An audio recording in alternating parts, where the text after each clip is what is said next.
and city planning and safety. I've been a pedestrian for the last, 55 years. I've ridden a bike most of my life. Up until March, I actually commuted on my bike to my job in Eureka. And it's been an interest of mine because, well, we all deserve to be safe and to be able to get around our city without, having to be afraid for our lives. I apologize if I sound weird. I just haven't spoken to humans in a long time. Thank you, Karina. Let's see if any of my colleagues have questions for you. If you want to raise your hand, Zoom or Reel. Councilmember Goldstein. Hey, thanks so much for talking with us. I was wondering what you do see as some of the biggest safety concerns for pedestrians and bicyclists. Oh, cars. Cars are always the biggest safety concern, and more specifically, their drivers. Yeah, I've been going over the existing safety reports, the crash reports from the police that are attached to the committee minutes and all. And a lot of them happen at intersections, which is interesting. But yeah, I was, to be honest, I live on I Street, not far from the plaza. And just this last autumn, the city came by and redid our corners. And I was so thrilled. I thought they were going to bulb them out to slow people down, but it didn't. They just kind of lowered them, made them ADA compliant. But in fact, I've had an idea and I want to work it up into a proposal. I don't know if you want me to talk about it, but I think it's a good idea and it will enhance everybody's safety, drivers too. And well, I feel like you need to share now. You've piqued our interest, Karina. Our two one-way streets, G and H, are 2 lanes wide. Why? 2-lane wide one-way streets tend to encourage speeding, and they encourage drivers to jockey for position. And like just today, I was at the hill on, I walked over to Wildberries, and that hill, 13th Street, they just zoom over that, and it's steep enough that by the time they see the people in the crosswalk, they're already on top of them. So anyway, my thought was, from their beginning in the north, that would be sorry, like I said, no speaking, about Sunset for H Street and 18th Street for G, turn them into 1 lane. I've never seen so much traffic on either street that it couldn't handle 1 lane. What you can do is take that existing bike lanes, widen it, and buffer it on both sides. So us bicyclists will be safe from being doored and from being run over, from close passes by cars. And basically, it's paint. That's all it would require, is paint. That's about as cheap and easy as you can get. But I can work it up into an actual proposal with pictures and arrows and all the fun stuff. Thank you, Karina. Let me just see if there's any other questions from the council for you. Oh, go ahead, Councilmember Schaefer. Yeah, I was just wanted to ask, so what do you see as your biggest qualifications for having a position on this committee, whether that be professional or educational or otherwise, what your biggest qualifications are for this position? Qualified. Well, I'm enthusiastic. I've read a little bit, just enough to be dangerous. That's pretty much it. I've read Walkable City Rules by Jeff Speck. In fact, I gave a copy to Mr. Nitra. Yeah.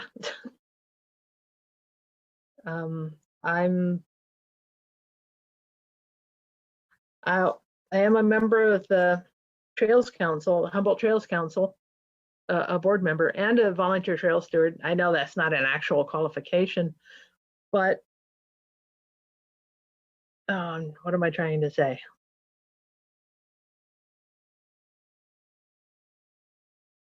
I see how people want to move around the city.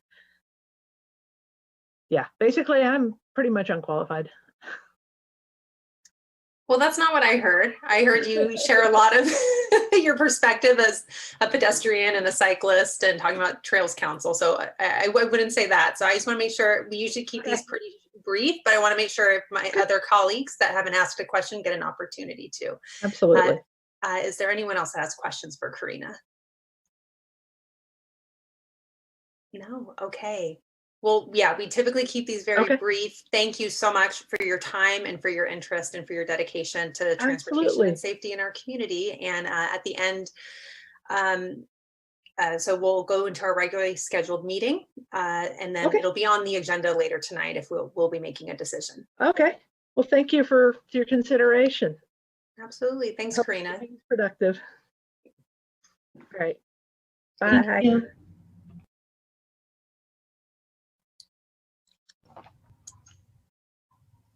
Great. So, City Manager, did you have something you wanted to say? Well, I would say it's 5:52, so we have about 8 minutes. If we want to just go ahead and take a short break and just reconvene right at 6 o'clock. I would just suggest that you mute and stop your video for that period and then come back at 6. Great. Thank you.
curve and keep our businesses open.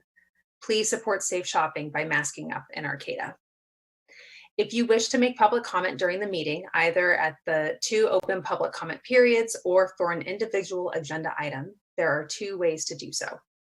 If you are logged in to your logged onto the Zoom meeting webinar, click on Raise Your Hand on the right side of your screen. When it is time for public comment on the item that you wish to speak on, the clerk will unmute you. You will have 2 minutes to comment. You can also access the meeting by phone. Call the number at the bottom of the screen, enter the meeting ID also at the bottom of the screen. Press *9 on your phone.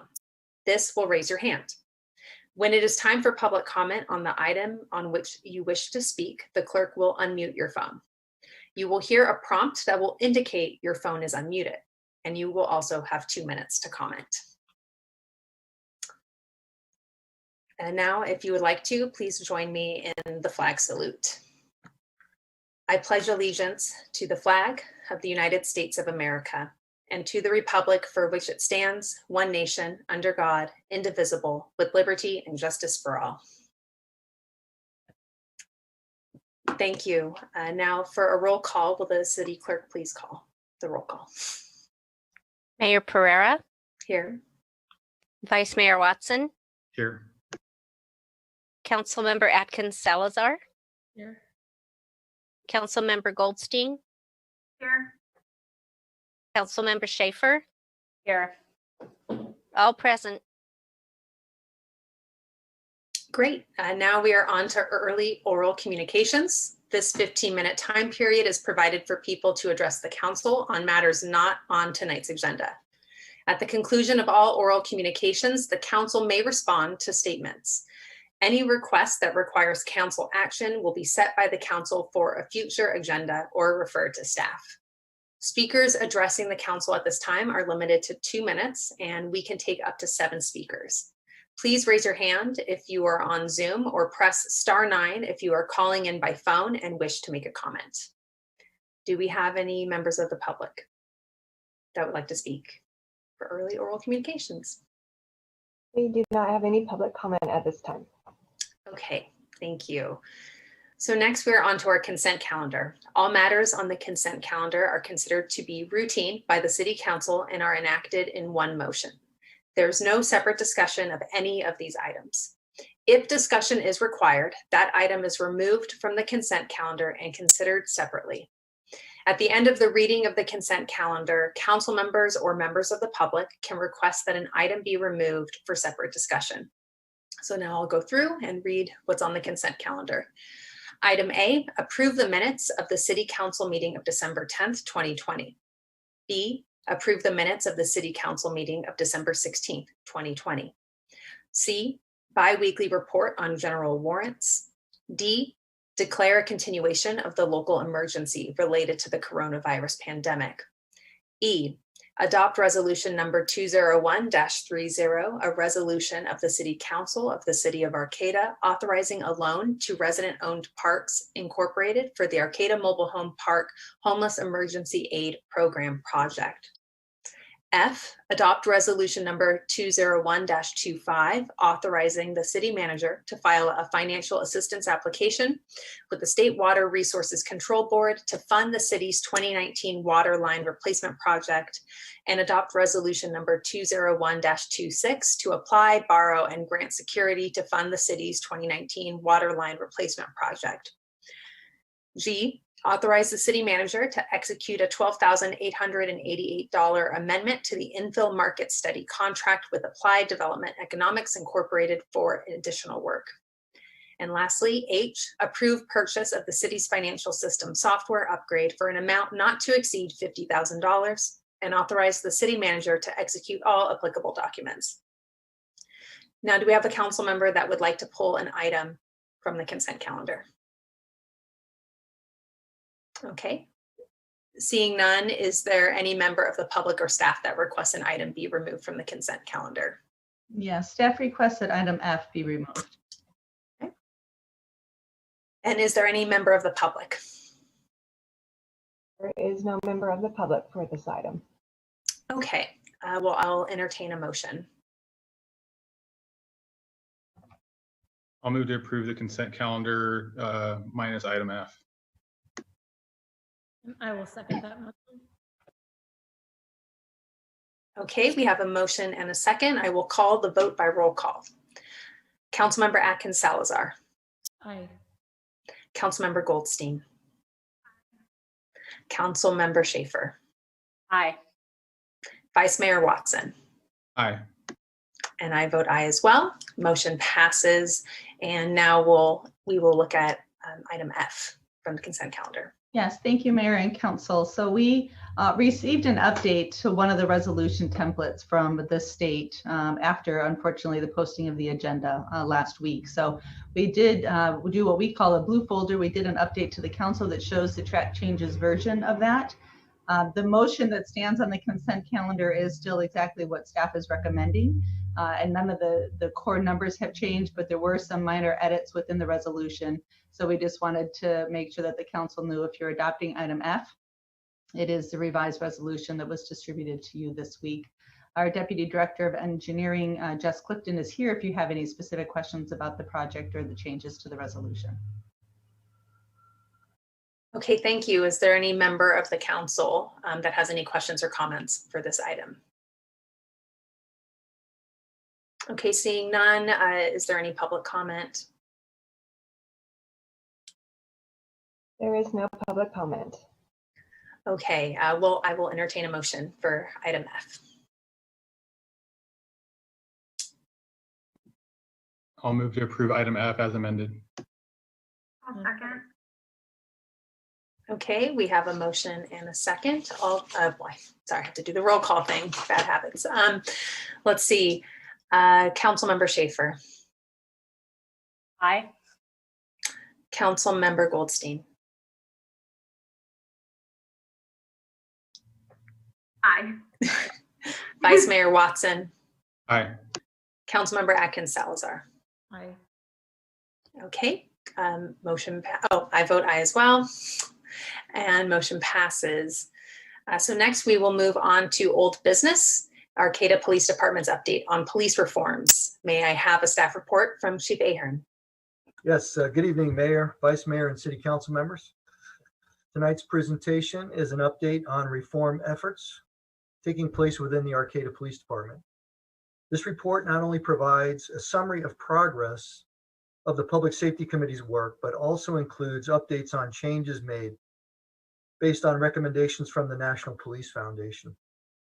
As you know, the format that we've developed for these update reports was to include all changes in this periodic update versus presenting to you changes from several individual entities individually. This is why tonight's report includes an update on not only the National Police Foundation recommendations, but as well as the updates on the Public Safety Committee work. I'd like to take a moment and acknowledge the work of your 7-member Public Safety Committee. During their December meeting, there was a tremendous amount of discussion on APD's use of force policy, which included honest assessments as to the comfort level in recommending changes to a high liability policy that has been written by subject matter experts and reviewed by a team of attorneys who specialize in police policy.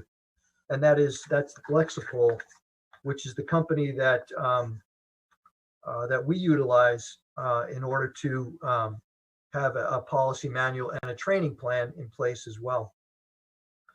And despite the realization that no one member on the Public Safety Committee has the training or experience required to assess such a policy, committee members still are not intimidated by the prospect of offering suggestions on how to modify the policy. However, there was some discussion on perhaps adopting a set of principles that the committee, representing community members in Arcata, want all APD staff to aspire to. These principles would be similar to a mission statement or collective impact set of goals that all APD works towards incorporating in everything that we do, if not already being done. Memorializing these ideals is a reminder to the entire police department team of the high standards and expectations placed upon all of us each and every day by you as elected officials, the city leadership team, the Public Safety Committee, and community members throughout Arcata. This idea of identifying core values and truths and having each APD team member commit to implementing them all in everything we do is starting to pick up some steam. And this would be sort of an alternative to actually making recommendations on policies where they've already really been established by subject matter experts. But again, it's a slow process because our Public Safety Committee members really want to make sure that they're making decisions, recommendations to all of you that they believe are in the best interest of the entire city. And just as a reminder, our Public Safety Committee meetings do take place on the fourth Wednesday of every month at 6 p.m. via Zoom. If you have an opportunity to check in from time to time, and if you come away with any suggestions on how to achieve the goals that are so important to all of you, please let myself or Letty Harris, the chair of the Public Safety Committee, know. Committee members are committed to placing service above self, and we as a community benefit from their service and sacrifice.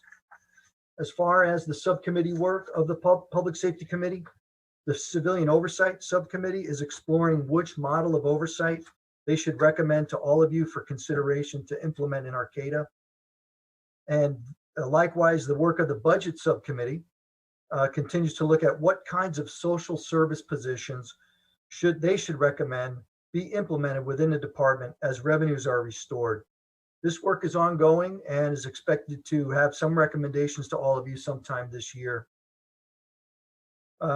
Public Safety Committee is also gearing up for intensive review and analysis in 2021 of several reform models to include 8 to Abolish and Campaign Zero for potential implementation in the Arcata Police Department. California has been the most progressive state in the nation when it comes to criminal justice and police reform over the last decade. Legislation modifying police procedures, additional accountability of law enforcement personnel, and best practices on de-escalation, procedural justice, equity-based policing, accountability, and wellness continue to be produced out of local governments, Sacramento, and from police and sheriff's departments throughout the state.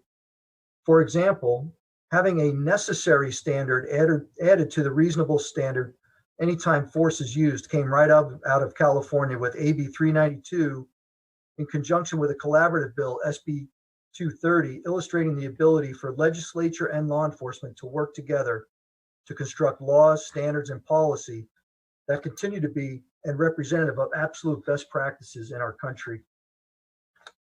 Members of the Public Safety Committee have been fully engaged in the process of carefully reviewing what each of these reform platforms is calling for, and we'll be comparing those strategies with what is already in place in California and what community members expect right here in Arcata. A good discussion to have, for example, is that while Campaign Zero advocates for suspending the broken windows theory of crime control, there is an expectation from community members in Arcata that certain quality of life crimes that have been called to be abolished, crimes such as smoking, jaywalking, and prostitution, should still be outlawed and enforced here in Arcata. This type of review and teasing out of what actually is being recommended versus what the committee thinks is good policy for Arcata will be brought to you most likely sometime this year. Included in tonight's staff report is an update on recommendations to strengthen APD developed by the National Police Foundation during their review of APD's response to the stabbing death of David Josiah Lawson on April 15, 2017. 3 additional recommendations have been implemented, with 4 of the original 36 remaining. I anticipate 3 of the 4 remaining recommendations to be implemented in the first half of 2021, with the one final recommendation to build open and trusting relationships with all community members, especially BIPOC community members, to be an ongoing commitment on the part of our entire organization to ensure that equity prevails and systems of racism and oppression are never welcome within the APD family or in the service we provide.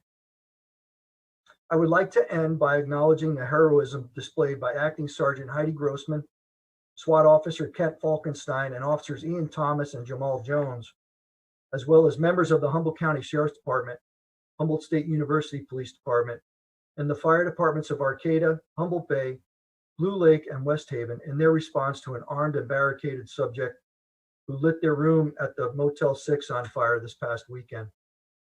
Law enforcement worked with fire as one team in an attempt to negotiate a peaceful surrender of the subject who tragically took their own life. Because of the bravery exhibited by all public safety personnel, several guests were evacuated and removed from harm's way as the subject fired their weapon indiscriminately and as excess ammunition inside the motel room ignited. Through teamwork, coordination, and sheer heroism, no other community members were injured or killed, and the damage to the Motel 6 was limited to a few rooms. Those are your officers who I know you are very proud of, and all of us here at the Arcata Police Department appreciate your continued support that you provide us each and every day. And with that, that concludes tonight's report, and I take any questions. Great, thank you, Chief. I will now ask for council members to ask any questions, starting with Councilmember Goldstein. Thank you so much for your update and your report. I really appreciate that. I have a couple questions, but what you had mentioned, the subcommittee looking at the budget was looking for funding for social service mental health professional positions. Is that in addition to the existing officers or to replace officer positions? Well, I think that, that's a great question, ma'am. And I think that discussion is ongoing. I'm not sure any of those decisions really have been made. I think the council, from what I've gathered, wants to direct that process. And what really sort of the delay is really in seeing when those revenues are going to be restored.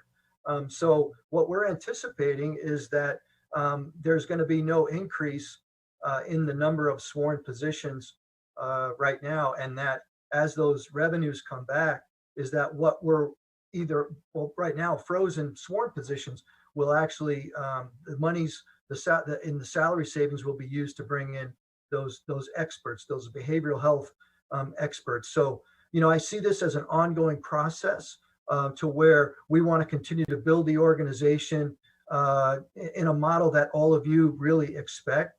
And we do have that the CDBG monies coming on board and sort of an ability now to pilot what this is going to look like with 2 behavioral health specialists joining our team probably in the next several weeks as a missed component who can then co-respond with law enforcement officers so that the officers can render the scene safe and then bring in the experts to provide the assistance. So I don't think we'll ever get to, one specific model. I see us here in Arcata as constantly looking at ways in which to shift how the organization's built so that we're continuing to set the model for best practices.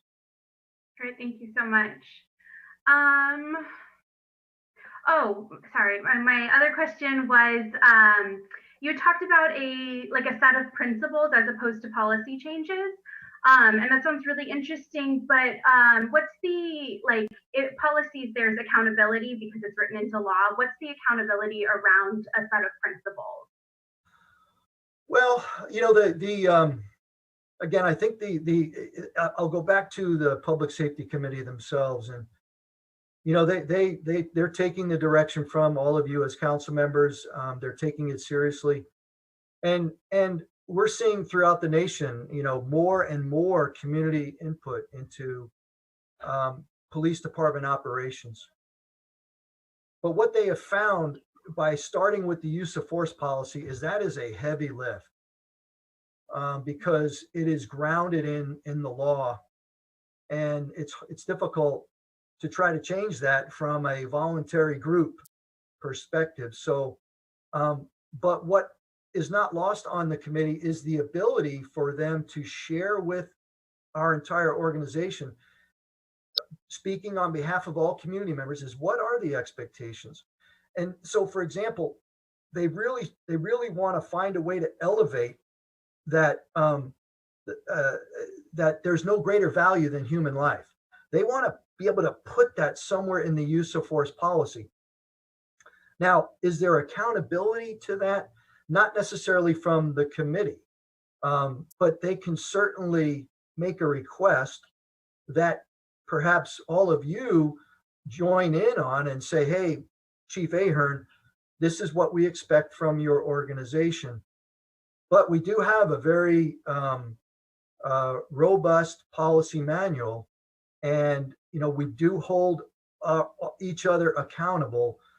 So while there may not be an accountability piece, in other words, if you didn't follow a principle that the committee expected us to follow, if there is a policy violation, however, that's something that I can look at as the chief. So it's a start.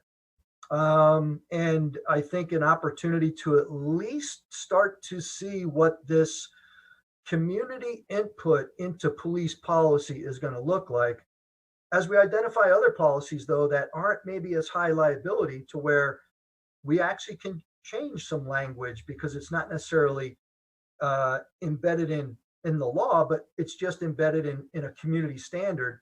And because Lexipol sort of builds more general policies, there is definitely room to kind of refine many policies and make them more specific to what all of you expect and what our committee members expect as well. Thank you. Thanks for answering my questions. I look forward to things coming before the council. I appreciate it. Thank you. Thank you. Councilmember Schaefer, any questions or comments? No, I just wanted to first of all say thank you for this report. I appreciate the transparency, and I'm looking forward to the recommendations coming from these various subcommittees. I know it'll be, we're definitely in a bind with budgets going into this year, and so it'll be interesting to see how that plays out. This might be a kind of specific question, so you might not have the answer off the top of your head, but I was just wondering, for that Motel 6 incident, do you have any idea what the response time for the police was for that? And then kind of in addition to that, what changes are being made to kind of better serve the Valley West community in regards to response time and, police presence in the Valley West area? So as far as response times, it was, I'm fairly confident we were on scene within, less than 5 minutes, but I'd have to go to the CAD to give you an exact and a precise time. I have looked at some of the video from the officers and their in-car cameras, and we were definitely on scene prior to the smoke starting to billow out of that room. And in fact, the officers were engaged in communication with the subject as they started to come out of their room. So what's interesting about your question is, while I don't have the exact time, when we got there, there was just this calm there over the entire property. And then all of this chaos, as you can imagine, once the subject came out and was standing in the front door armed with a gun, firing the gun, and then the smoke started, and then the fire it just blew out of that room, and then it just got very chaotic at the time. We have done a lot of work. When I say we, it's the entire community. Police department is a very small portion of what I have seen as a tremendous city investment and community investment in Valley West. So, I look at Carlson Park, for example, and obviously that's not a police department specific project. But when I look at Carlson Park and the vision for that piece of property, and how, while it's not completed yet, there have been some upgrades to the streets and the sidewalks. There's bridges, and then you've got more recreation with basketball courts coming in, and you've got schools there in the region. So and then when I look specifically at the police department, we've been involved with the community right from the beginning on the monthly cleanups. And you might say, well, okay, so you spend a couple of hours once a month out there, but by doing that, I get to actually watch this progress that we make. It might be a less amount of refuse month to month, And that was a community-based project. And then you see Community Pride and Peace teaming up with the cannabis community to infuse more excitement into Valley West, bring more volunteers in, do a community cleanup, and have music and have some fun activities for families and kids, and to play Frisbee golf, right next to Laurel Tree Charter School. So, and then specifically to the police department, we do spend a lot of time in Valley West, and there is a need up there for enforcement. There is a need for a visible presence, because that's what community members expect. But there's also been a big chunk of community engagement. We started from scratch a Valley West Business Watch group, and we had a community barbecue up right there at 5,000 Valley West prior to COVID, coming in. And we're working with private property owners to make sure that they're not allowing their properties to fall into disarray and, quite frankly, become dumping grounds. And that's where I have to give City Manager Deemer the credit for bringing in a building official to say it's not just the police department coming out and saying, clean up your property. We're coming in with a very official process. We certainly are giving you an opportunity to clean it up first, and we've been real successful there. But there's also an abatement process that we're going to follow through on, because that's what our community members expect, and that's what they're entitled to. So I know that's a long answer, but that's just a small snapshot into a tremendous volume of work from all different entities. And I realize I'm getting the sense that it is a huge priority for this council. You have a very excited police department that wants to team up with you and continue to really capitalize on this momentum.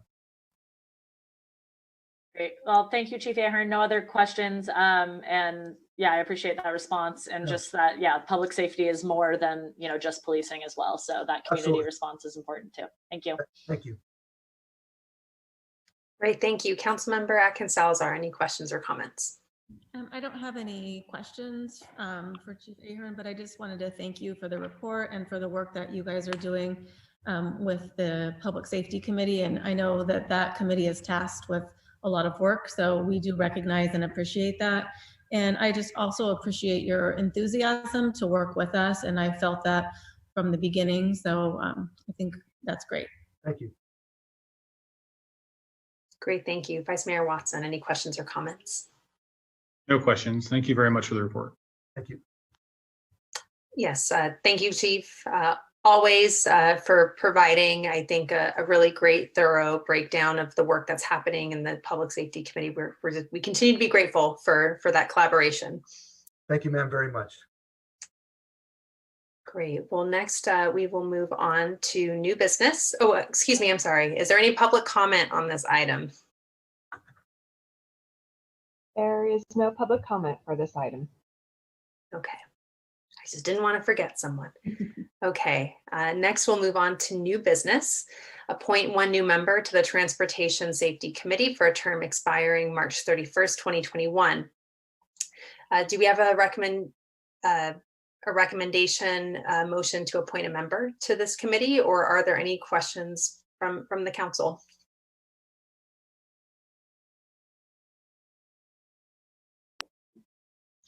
I'll make a motion to appoint Karina Johnson to term expiring March 31st, 2021 to the Transportation Safety Committee. I'm gonna, if I could make a suggestion. I just heard that date, and did you say March 2021? So Yeah. often when we've gotten into that lower than 6-month mark, then we've gone ahead and extended that for another 3 years. I'm looking to the city clerk to confirm that with me. So Yes, that's correct. So that would take it out to 2024. Not that she's committed to serving on that period of time, but that we don't need to bring back a reappointment in just 2 months, if that's all right with you, Vice Mayor. That's fine with me. I can remake my motion. So it would be 2024. Yes. I will revise my motion to appoint Karina Johnson to the Transportation Safety Committee for a term expiring March 31st, 2024.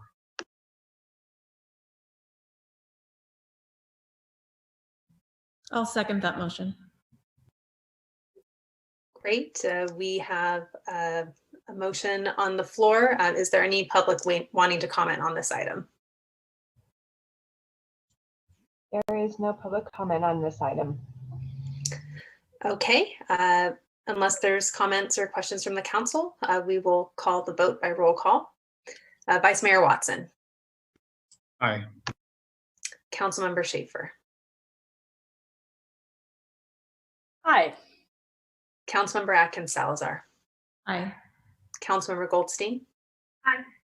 And I vote aye as well. Motion passes. And Karina, if you're watching, congratulations and welcome aboard. Okay, next under new business, we have a presentation by Una Smith, Senior Planner for Humboldt County Association of Governments on the state's Regional Early Action Planning REAP grant program administered by the Department of Housing and Community Development. Welcome, Una. Turn it over to you. Thank you very much. I'm happy to be here. Mayor, Vice Mayor, and new council members, Happy New Year. So last year, then Council Member Paul Patino, who was part of HCOG's Policy Action Committee, he requested that I present this information to the council. And I am going to share this screen and get right into it for best use of time. So what I'm here to describe to you is a brand new funding grant program that started very recently from the state, and it's funding that goes straight to the COGS of the state. It's the Regional Early Action Planning Program, or REAP. And first I'll give you an overview of what the program is, and then my agency's role and responsibilities and the intended outcomes, kind of on the short term, but I'll explain more. So first, the overview. This is from the governor's 2019-2020 Budget Act. He has made this program to address the state's housing crisis. And so this money is all geared to come down for housing planning activities. And the housing planning activities must have a nexus to increasing housing or accelerating housing production. So the way this money is distributed is through the Housing and Community Development Department. They basically are funneling it in two very big streams.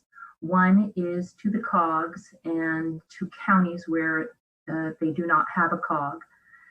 And then they have also gotten a statewide contract for technical assistance. And for our northern section, we have what is called the North Team. And the contract winner is the organization PlaceWorks, who combined with the Institute for Local Government. And your city staff would be familiar with them because your city got LEAP money, local early action planning money, and has already worked with PlaceWorks to get through that implementation. So for the REAP money, for our part, HCOG's principal goal is to determine how best to get the REAP funding out into our community that will directly affect increasing our housing supply in a very short turnaround. So what I will do for my part is consult with the stakeholders region-wide so that we can establish priorities. And one of the very big methodologies that a lot of COGs are using is to sub-allocate and give money directly to their counties and cities, and some of them have like dozens. So as long as the grants are equitable and for eligible uses, of course, sub-allocations are allowed. And these are the kinds of things you can use them on. So technical assistance, again, with a nexus to improve housing planning and permitting processes. Infrastructure planning, which will support housing.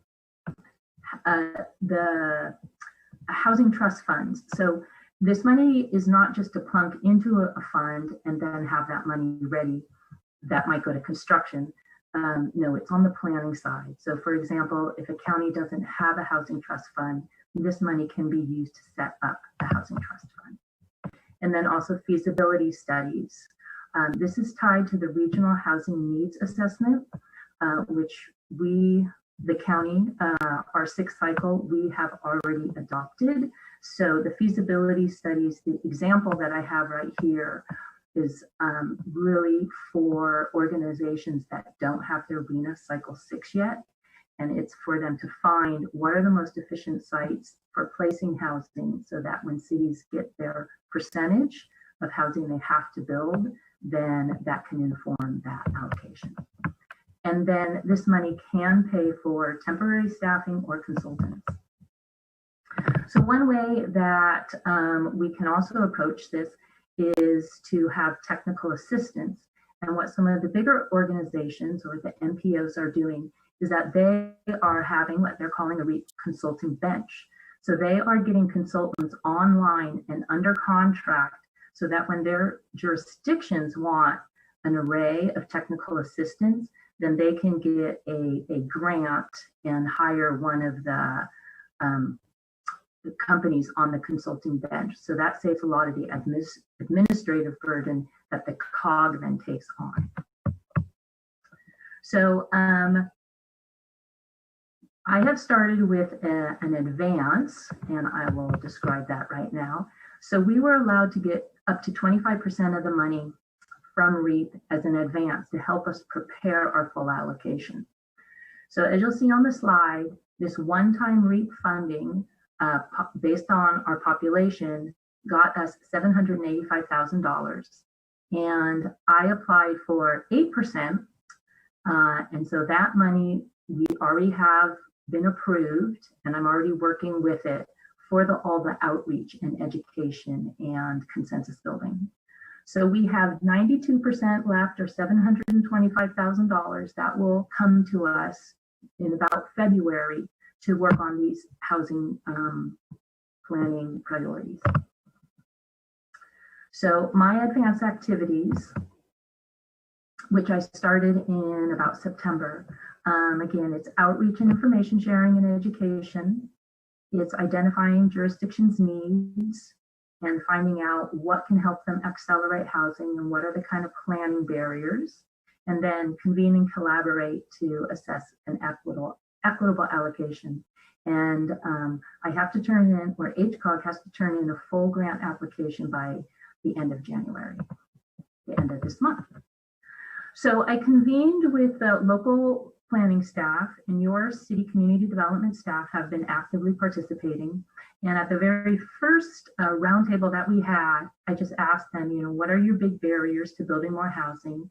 And you'll probably recognize in this little bubble, you know, the kinds of barriers that almost all jurisdictions are facing. And then a little bit later, we asked them for a little bit more specifics. This was after they took a survey about what kind of technical assistance would help them on the state level.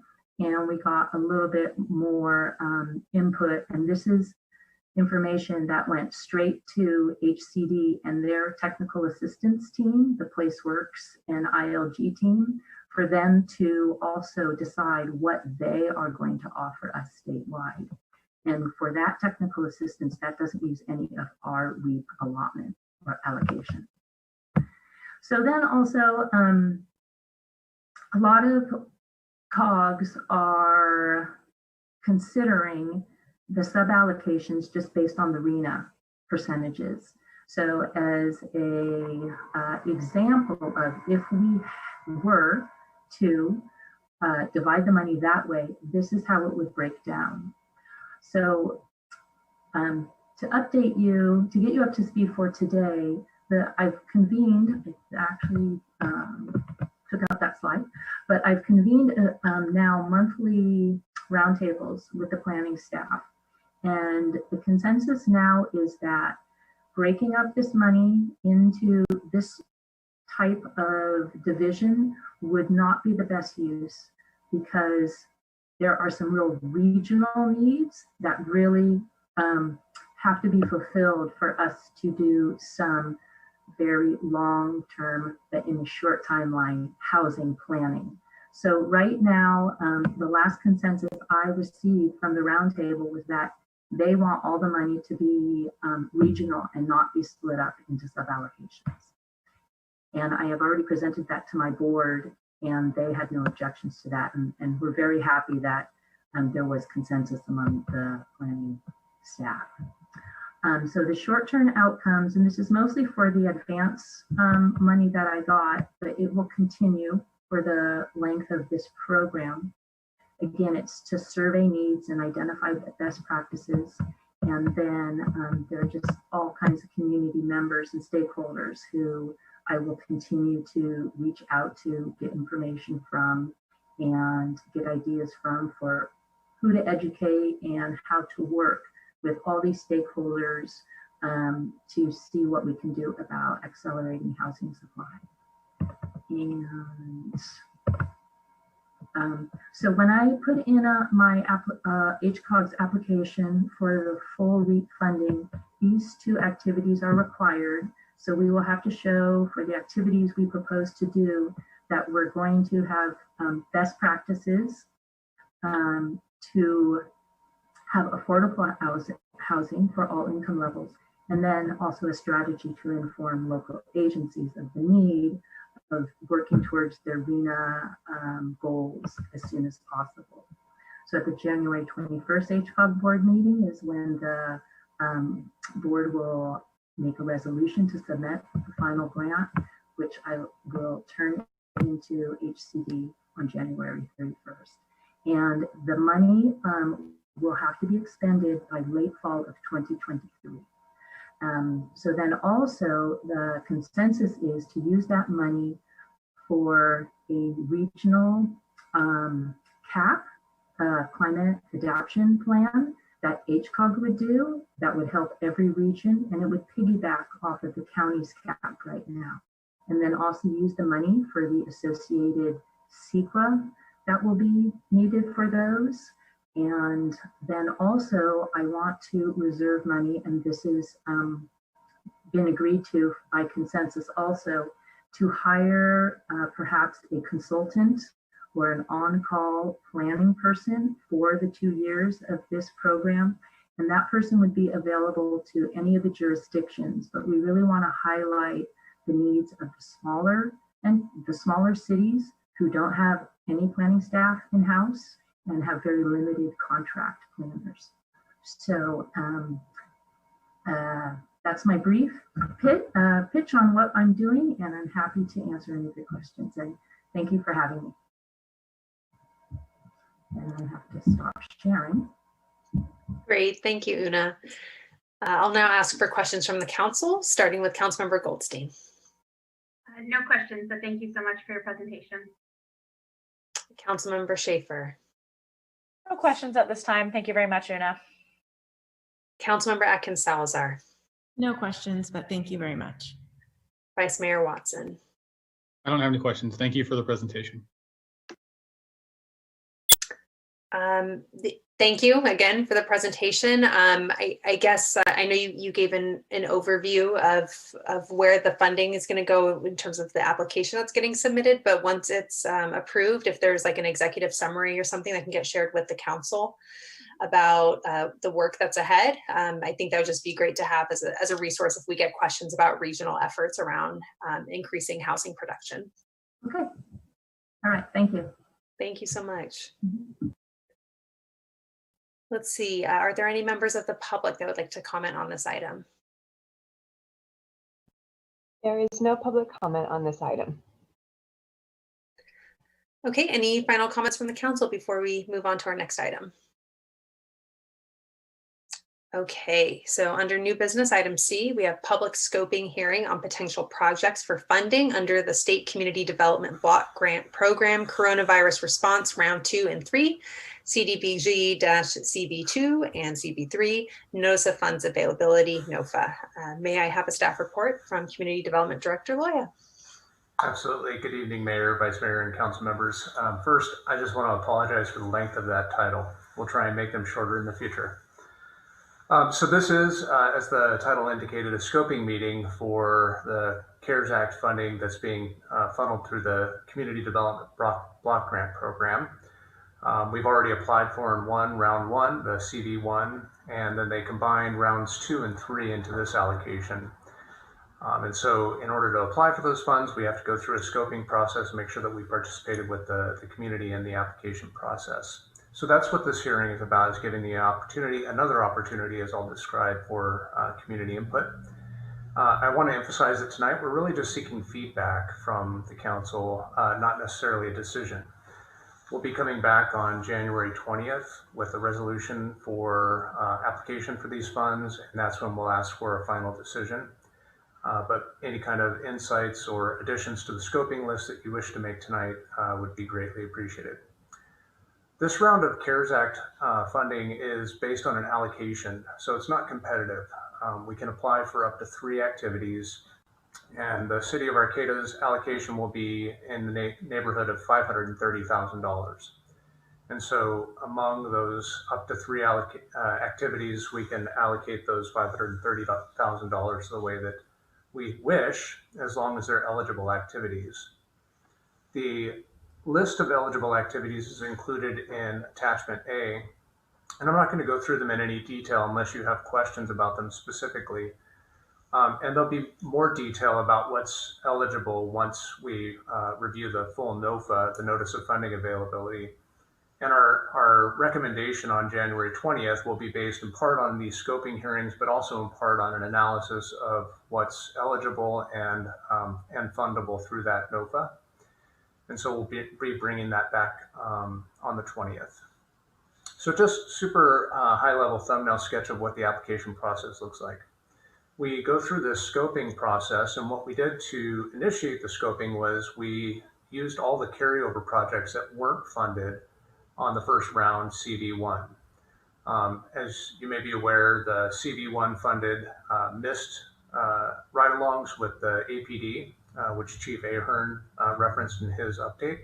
So we're thrilled that we're able to get those missed employees in to help with that policing, that community-based policing. And then we also have the Arcata House Partnership sewer line extension project because they have a failing septic system on their property. And so they will continue to be able to support Arcata's homeless population with that project. All of the rest of the projects that didn't get funded but were part of the scoping in that round, we brought forward into this round, and then we added to them. The way we added to them were through a combination of just stakeholder outreach to individuals, letting them know this was coming up. We had a stakeholder meeting on December 29th where we invited folks to come participate in a more informal scoping meeting. And then this official scoping meeting, which was noticed in the paper, is our official scoping meeting for the application process. This is the only required step, but we did those other steps to ensure that we could have more public participation. And then on February 12th, the application will be due. So we'll be coming back on the 20th for a formal recommendation for that.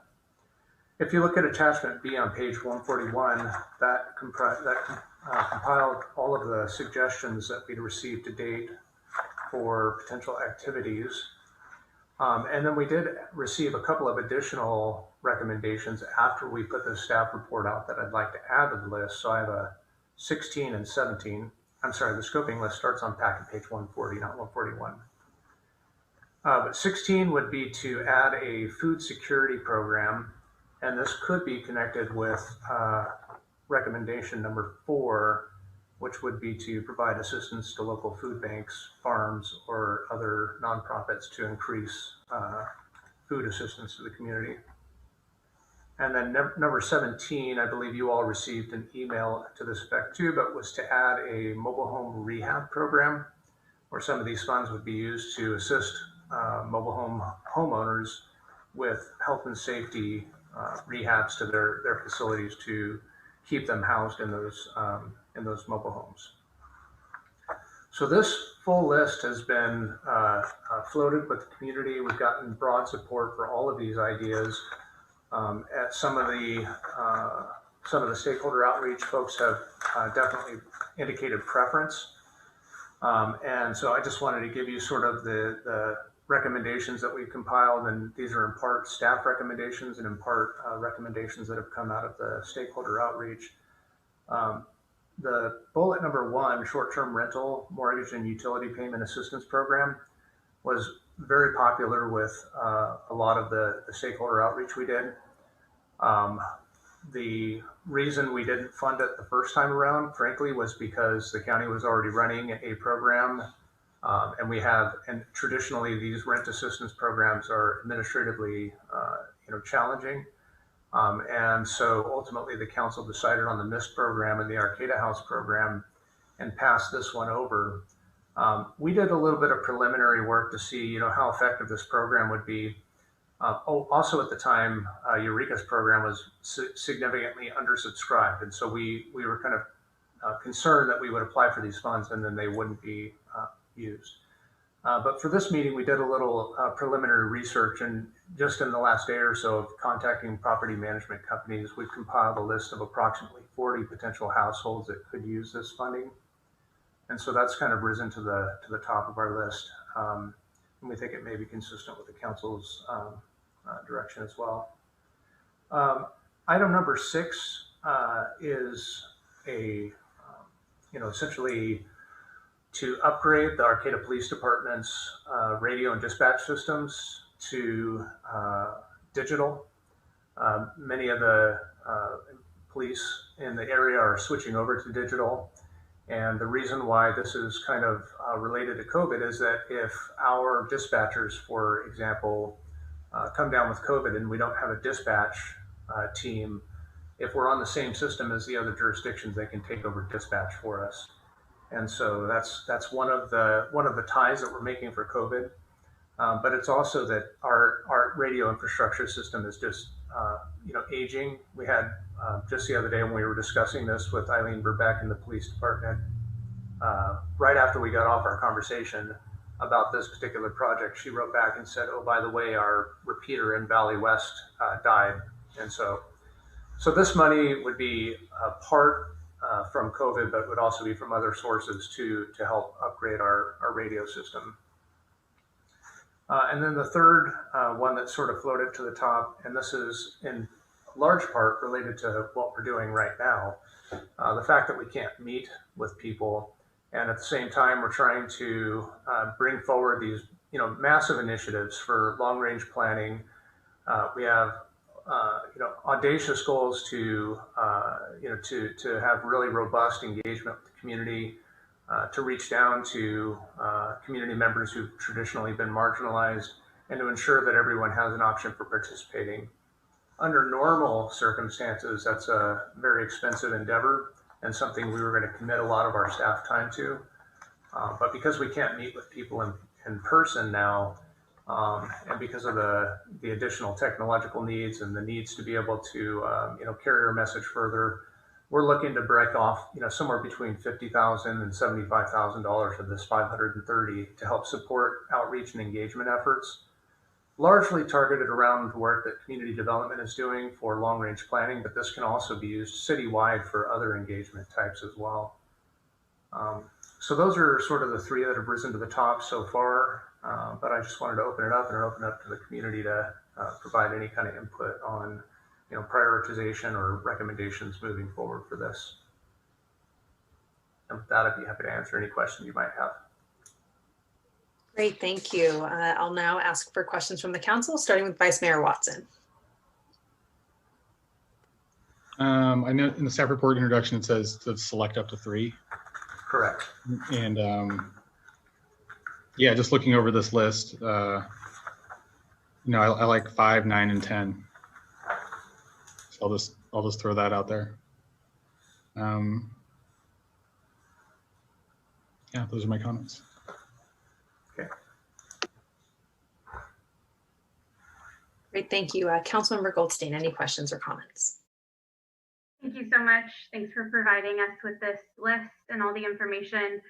I don't know if I have any questions, but comment just that I think the priority right now, I really liked hearing that there's a priority around rental assistance and keeping people housed.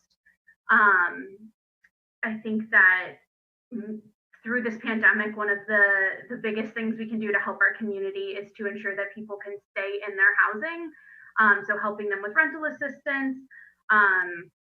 If the number 17 that you had added to the list, helping mobile home owners, help them fix up their housing if it's becoming unlivable or unsafe, things like that. That's really where I see a lot of community priority being, and a lot of my own priority and direction would go in that area.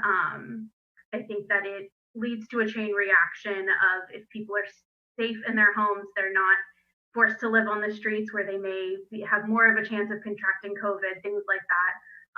So overall, I would say that that's really where my priority focus would be. So 1 and 2, ways that people can do their jobs, pay for their rental, things like that. Yeah, that would definitely be where I would see a priority and an urgency. Thank you. Great. Councilmember Schaefer. I don't think I necessarily have any questions at this time, but yeah, just continuing to comment on these. Definitely agree with both Councilmember Watson and Goldstein about just some of these, especially looking at number 9 on this list, providing food aid, emergency supplies, making sure there's, the necessary emergency shelters, and also, just making sure that people have, some sort of shelter over their head and some sort of security for food. And I guess I actually do have one question, because it says choose up to 3 projects to fund. I mean, if there are projects that we take on that are less costly, is there a way, can we fund more, right? Yeah, no, the limit is 3, and okay. The state really does that because they have to limit the amount of administration that they have operating these grants, and so you can't have like 17 very small. They would actually probably prefer that we have 1 very large activity, and that's less for them to administer. Yeah. But they allow us up to 3. Okay. And then going off that too, I mean, there's a lot of overlap between quite a few of these two.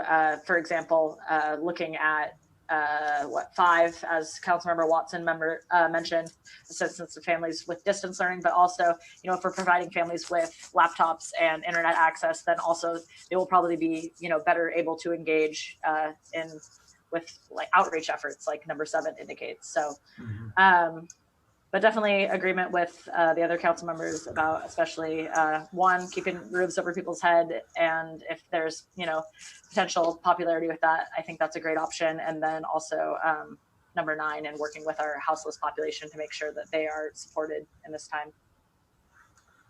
Yeah, just to comment real quick on number 5, the laptops, internet access, etc. Again, we didn't call these the list, but when we checked in with the Department of Education, they said that they really don't need assistance with this, that they've got it covered. They've actually got lots of grants that they're doing to do hotspots and laptops for families right now. So definitely as a teacher, I can say that there is a lot of that happening and being covered by our various school districts and the state as well. So but seeing overlap with that with some of the other numbers as well. So let's see, Councilmember Atkins Salazar. I like the priorities that the people are coming up with, in that it seems like the most directly to help those that are in need is the top priority. And I think I'm definitely for that. And I do like that we have some infrastructure covered as well, because I think that that should be part of it. The suggestion I have, and I don't know the details, so it depends on how clever I guess you could be, is if it was possible to combine some of these, like for example, like mobile home rehab. It's my understanding, like based on the letter that we received for public comment, it was a great example of how someone needing a roof repair if you live in a mobile home park, that could be enough if you can't afford to do that to make your house inhabitable and have to move out. So they don't necessarily need rent assistance for that space rent, but they might need to make a repair. So if there was a way to create kind of broad categories or come up with some terms that we could, you know, have a little wiggle room with, that would be my suggestion. Just when you mentioned like number 16, the food security program, and how that ties in with number 4, you know, I'm sure that could be combined into there. So just my suggestion is for broad of categories as allowed. Yeah, the actual funding buckets oftentimes have very different requirements from the program. And so one of the requirements for rental assistance, for example, is that or mortgage assistance, the person who you're assisting has to actually already be behind in their mortgage. And so a lot of people will pay their mortgage or their rent first and then forego other food or medicine because they know that they need to be housed first. And so, you know, a lot of the categories really get to be mutually exclusive because of the requirements of each one. But I think that, you know, the way we're looking at it is that we want to try and target the one that is most effective, will be able to get the most money into the community as possible. And then ultimately that frees up money for them to spend on some of these other things. So, you know, and again, this is a really broad list. One of our next tasks is to take a deeper dive on the NOFA and try and weed out activities that aren't eligible for one reason or another, or that the state says that they're not going to find a tie to COVID with. But, you know, at this point, I think it's good advice to try and lump together the things. We've asked them, one of the questions that we've asked them is if we could combine food security and rental assistance, because those are so tightly connected. We don't have an answer yet from CDBG staff, but we will by the 20th. Well, that's just what can be frustrating about these programs. They're great, but I've heard of a lot of people that they don't fit in. They can't check the boxes, but they do need help in a specific area. So I appreciate that we're trying our best to fit them in.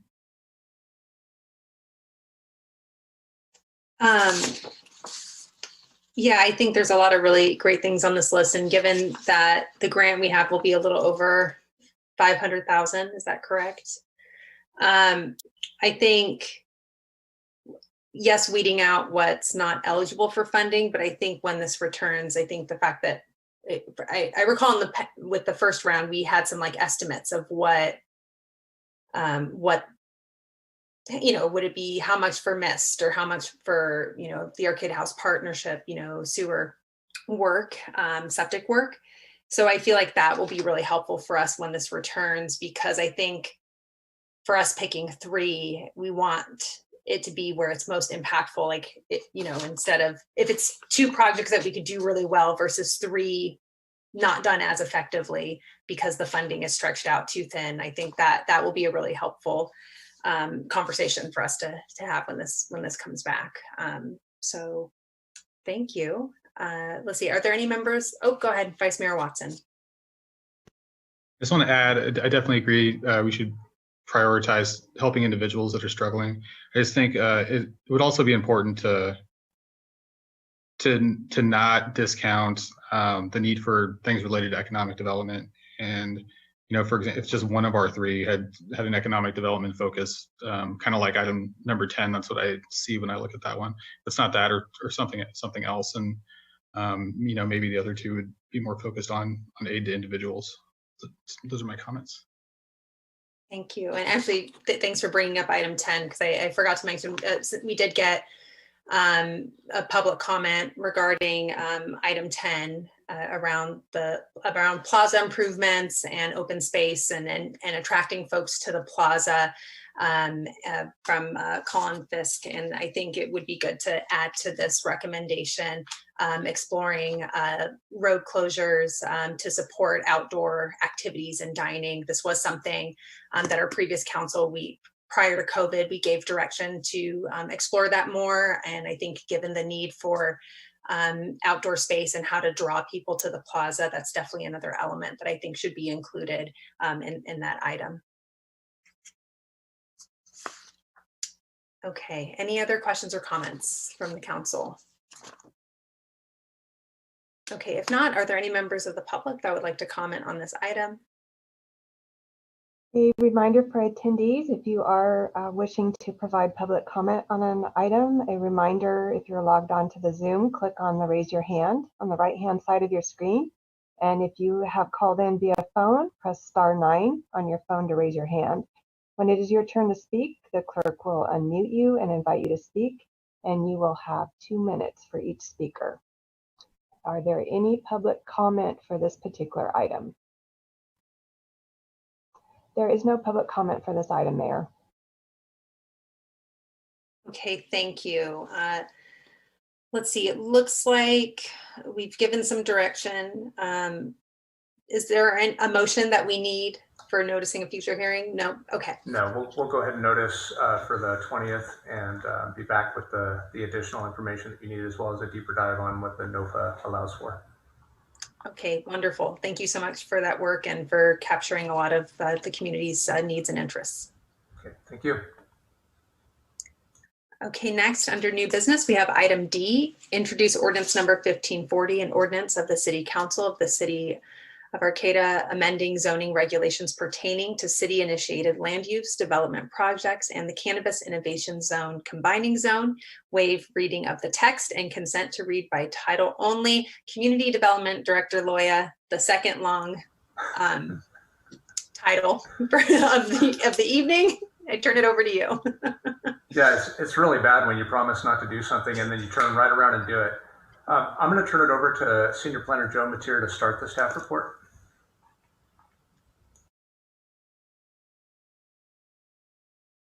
Yeah, thank you. Good evening, council members. My name is Joe Mateer, Senior Planner with the City of Arcata.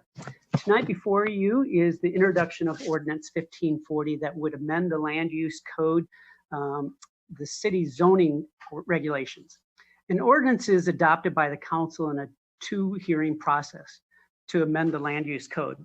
Tonight, the council will consider introducing the ordinance and continue the item to January 20th for adoption.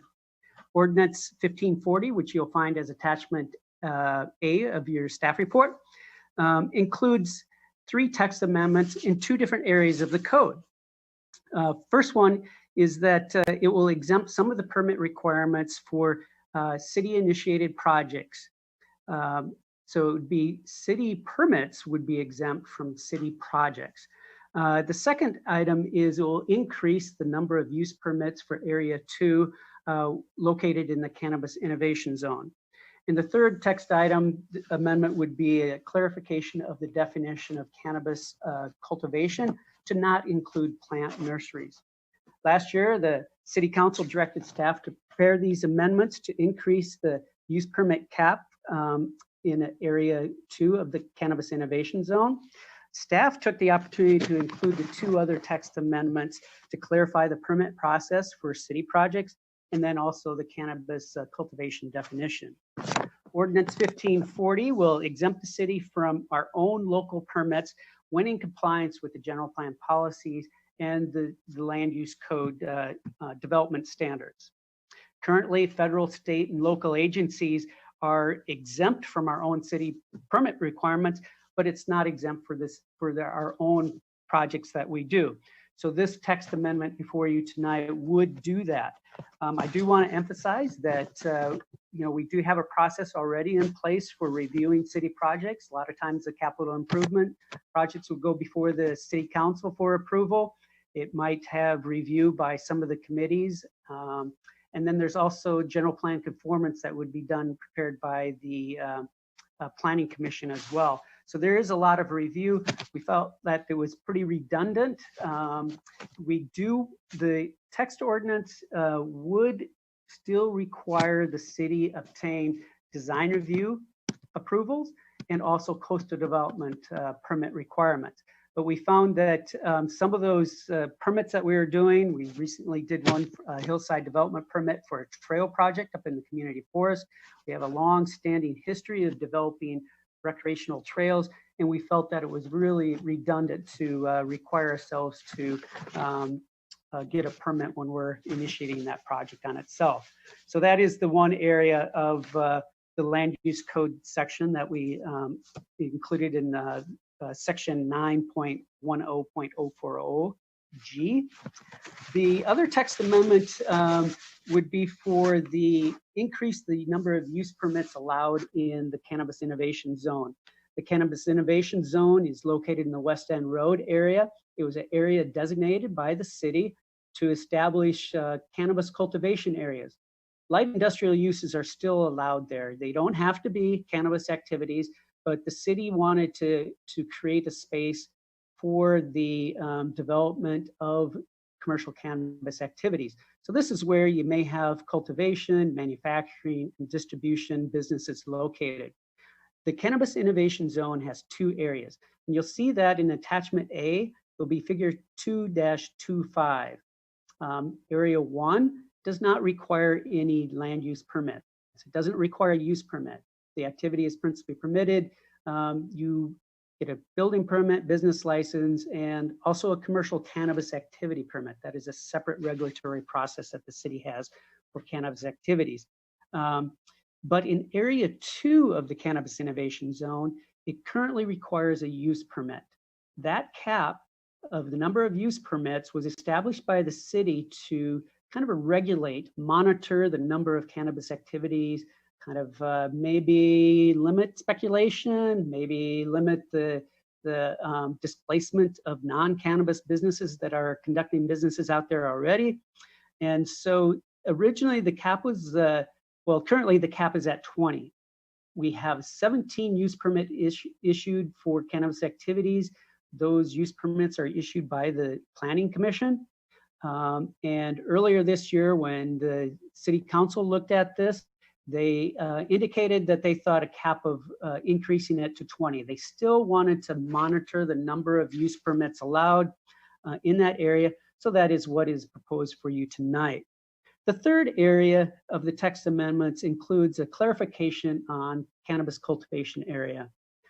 Cannabis cultivation included clones, immature plants, seeds, and we felt that any of the plant nurseries that would, there might be a business that specializes in the genetics of some of the cannabis products, that might be their only sole business, or a business that does manufacturing and distribution. They might have a small cultivation area, but they also want to propagate their own plants.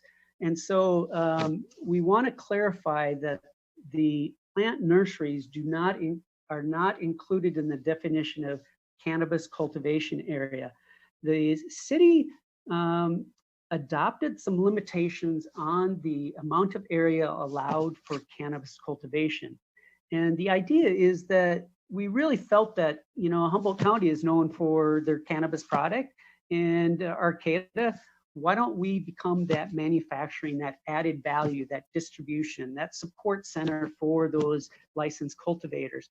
So we have some limitations on the amount of area that you can cultivate in the city of Arcata. And so we wanted to ensure that businesses that wanted to have that nursery, those immature plants, still would not have to meet that limit on the full mature plant cultivation areas. So those are the 3 areas. And again, tonight is the introduction of the Ordinance 1540 that would be, you'll find as Attachment A. Staff recommends that the item is exempt from environmental review. There's the staff report, and also the ordinance outlines the justification for those exemptions. The Planning Commission did review and adopt a resolution themselves recommending that the City Council go ahead and introduce this ordinance and then adopt it. Our staff recommendation that is to introduce the ordinance 1540, waive the reading of the text and read by title only, and then continue this item to January 20th, 2021, and adopt by consent agenda. I know that many of the council members are new and they might not be fully aware and kind of the process that we've gone through. We certainly will honor any, be here to answer any questions you might have. I think that's it. I know that Director Loya probably wants to add maybe something to my staff report, but I'll keep it brief. Thank you. No, I think you pretty much covered everything there, Joe. So I won't add more to it.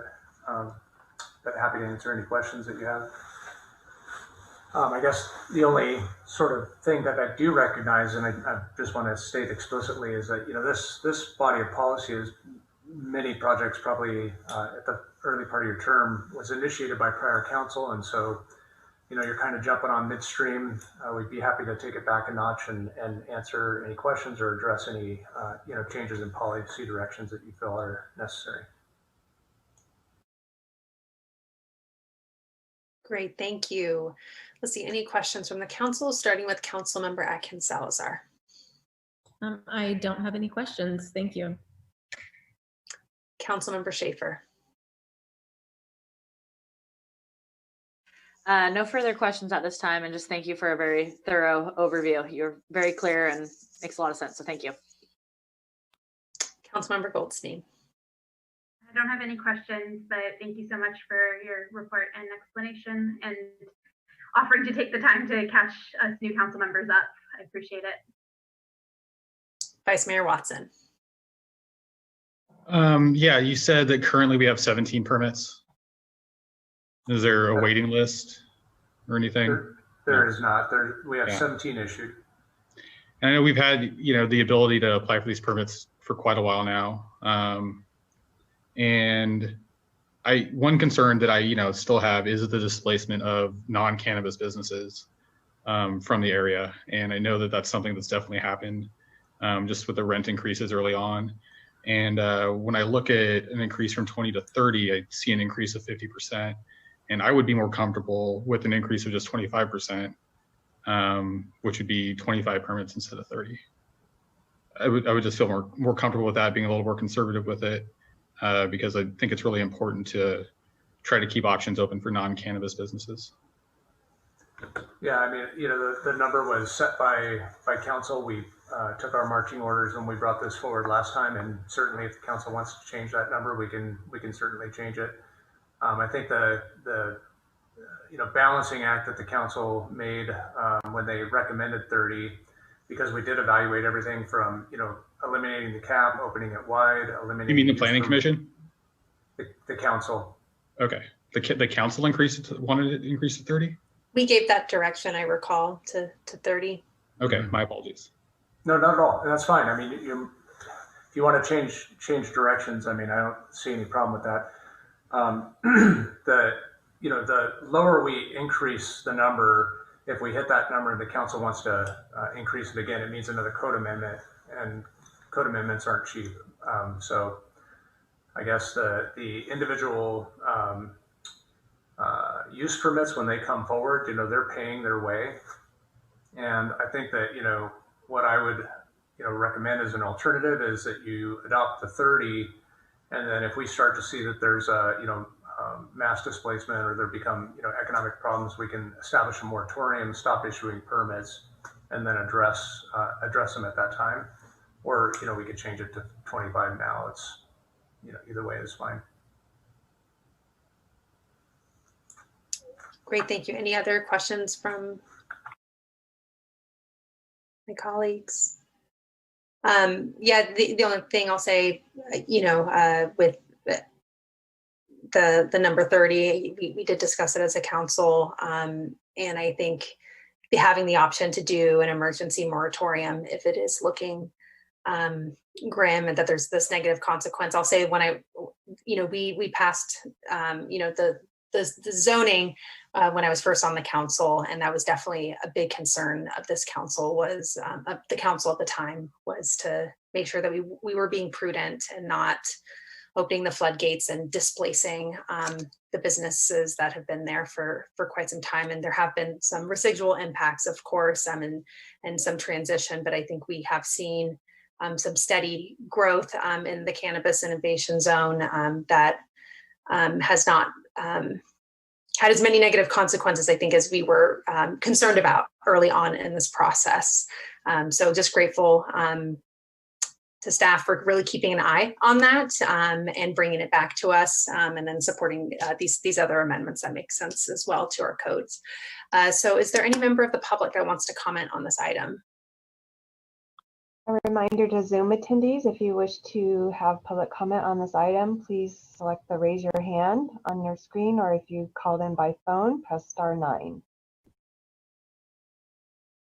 There is no public comment on this item. Okay, let's see. I will entertain a motion from the council.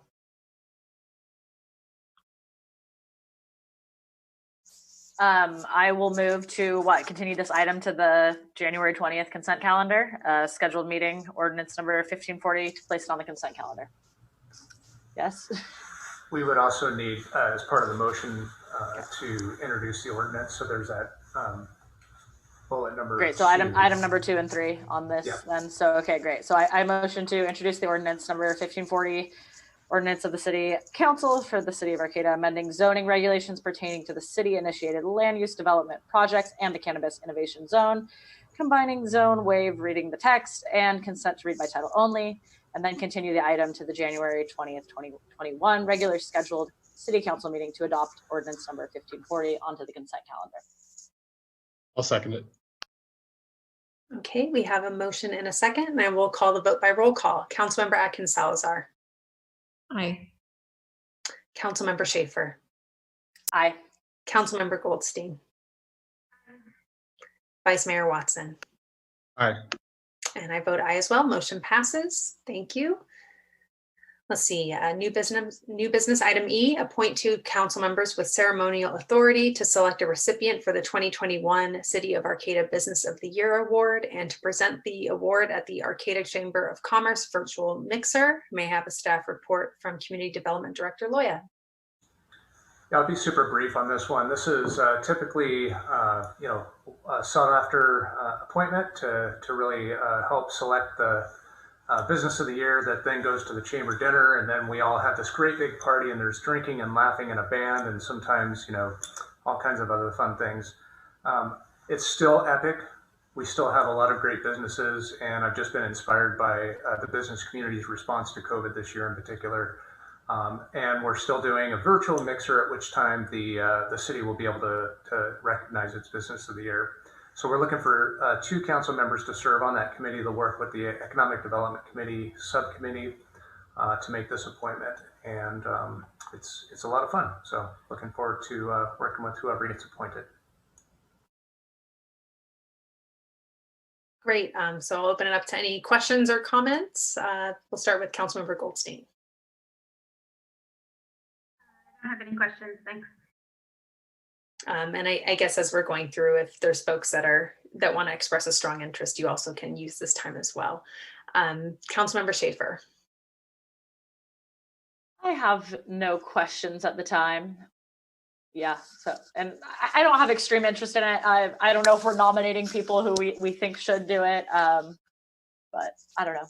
I would think that Stacy would be great to select this because you are a local business owner and could get involved in that. But I'm open to doing it too. But just putting that out there.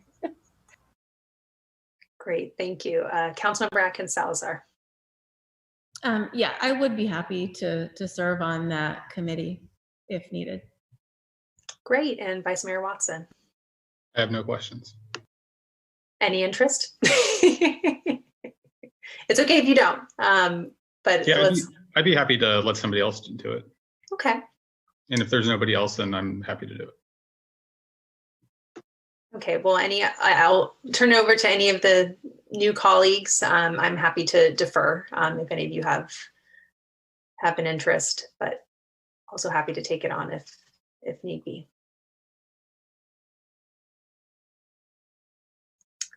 Okay. Well, I was going to say I would be happy to do it with Councilmember Atkins Salazar if you want some new people out here doing it. I think it sounds like a fun opportunity, and I definitely know a few of the chamber folks, so sounds fun. Great. Thank you. Thank you both. It is really neat to see the nominations and kind of get exposed to the different businesses that are out there. Great. Thank you. Let's see. Do we have any members of the public that would like to comment on this item? There is no public comment for this item. I'm shocked. I thought there was going to be a big, fierce battle with the public on this. Let's see. Do we have a motion for appointing two council members?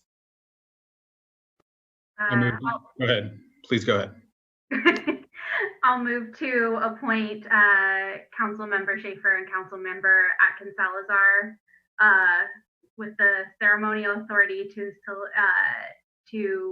select the recipient of the 2021 City of Arcata Business of the Year Award and to present the award at the Arcata Chamber of Commerce Virtual Mixer. Second.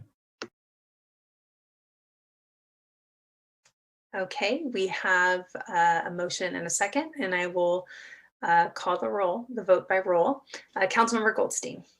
Aye. Councilmember Schaefer. Aye. Councilmember Atkins Salazar. Aye. Vice Mayor Watson. Aye. And I vote aye as well. Thank you, everyone. Next, we will move to new business, item F, City Goal Setting 2021-22 preparation. Turn it over to City Manager Deemer. Thank you, Mayor and Councilton. This item is in part born out of a discussion that we had at your last meeting where we heard a report out from the new council members that were elected this year, feedback that they heard, during that campaign. And I think in reflection of that, recognizing how that feedback is just mirrors very closely a lot of the feedback that's already reflected in the city's current priority projects for the 2021 fiscal year. And then quite a bit of what we heard through either the Plaza Improvement Task Force, the Public Safety Committee, or some of the work we've done around homelessness services and economic recovery associated with COVID over the last over the last year, and working with our homelessness services working group over the last several years. And we anticipate, so the City Council with several new members will enter into a goal setting process in March. And we anticipate that the financial effects of COVID will again really limit our ability to do a lot of new programs, and will restrict some of the existing programs that we have going into the 2021 fiscal year. And just recognizing that we will have to be very sharply focused on our priorities and work very hard to leverage what resources, financial resources, we have to bring to some of the complicated issues that we're facing here in Arcata, with the partners that we have and with additional partnerships that we can grow. So the request before you tonight is going to expand on some of the discussion that you had at your last meeting. And I think the proposal in part from the mayor is to have a series of stakeholder meetings to, one, kind of define what are those top priorities of this current council, and then to have a series of stakeholder meetings where you would pair up in twos to meet with stakeholders on each of those items to try to develop, are there some real tangible goals that the city could consider for the 21-22 fiscal year? And then as subcommittees, you would bring that back to better inform our goal setting process when we all meet again in March on kind of the broader topics, and then really setting some of those priority projects. So I put in your packet, kind of just a potpourri of stuff for especially the new council to review.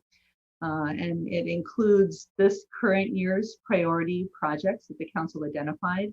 You probably quickly recognize that, of course, we did goal setting in February and March of last year, just before the pandemic, right? So once we got finalized through the budget process, many of those priority projects were unable to be funded for the current fiscal year. So the list that we put in your package did provide an update that we gave to the council to just kind of memorialize what projects were pushed associated with budget not being able to be allocated due to the fiscal crisis of COVID-19. But we also put in just a list of priorities that we have heard over a series of a number of meetings we've had in the Valley West neighborhood between 2017 and really 2020 at this point.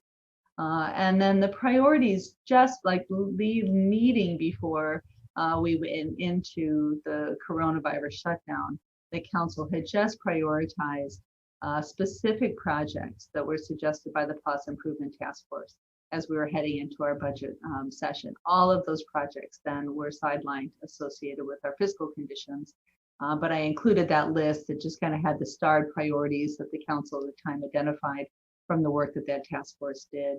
So there is a lot of other documents that we can bring forward depending on what you as a council identify as those priority areas to research a little bit before we get into goal setting, if that is the desire of the council.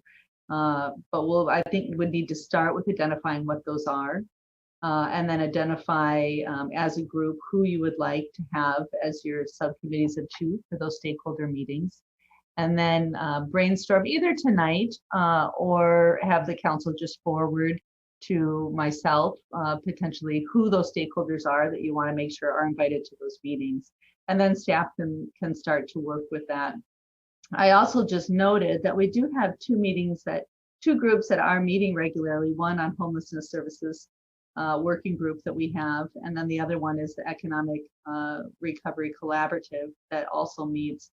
And those 8 bodies, I think, could be kind of a nucleus of a stakeholder meeting and could sort of host a stakeholder meeting if those 2 topics became part of the council's priorities moving forward. So, but I think just sort of put this back to the mayor at this point to further define if there's process steps you'd like to see, and then figure out sort of the challenging environment of Zoom of how we would like to brainstorm around this tonight.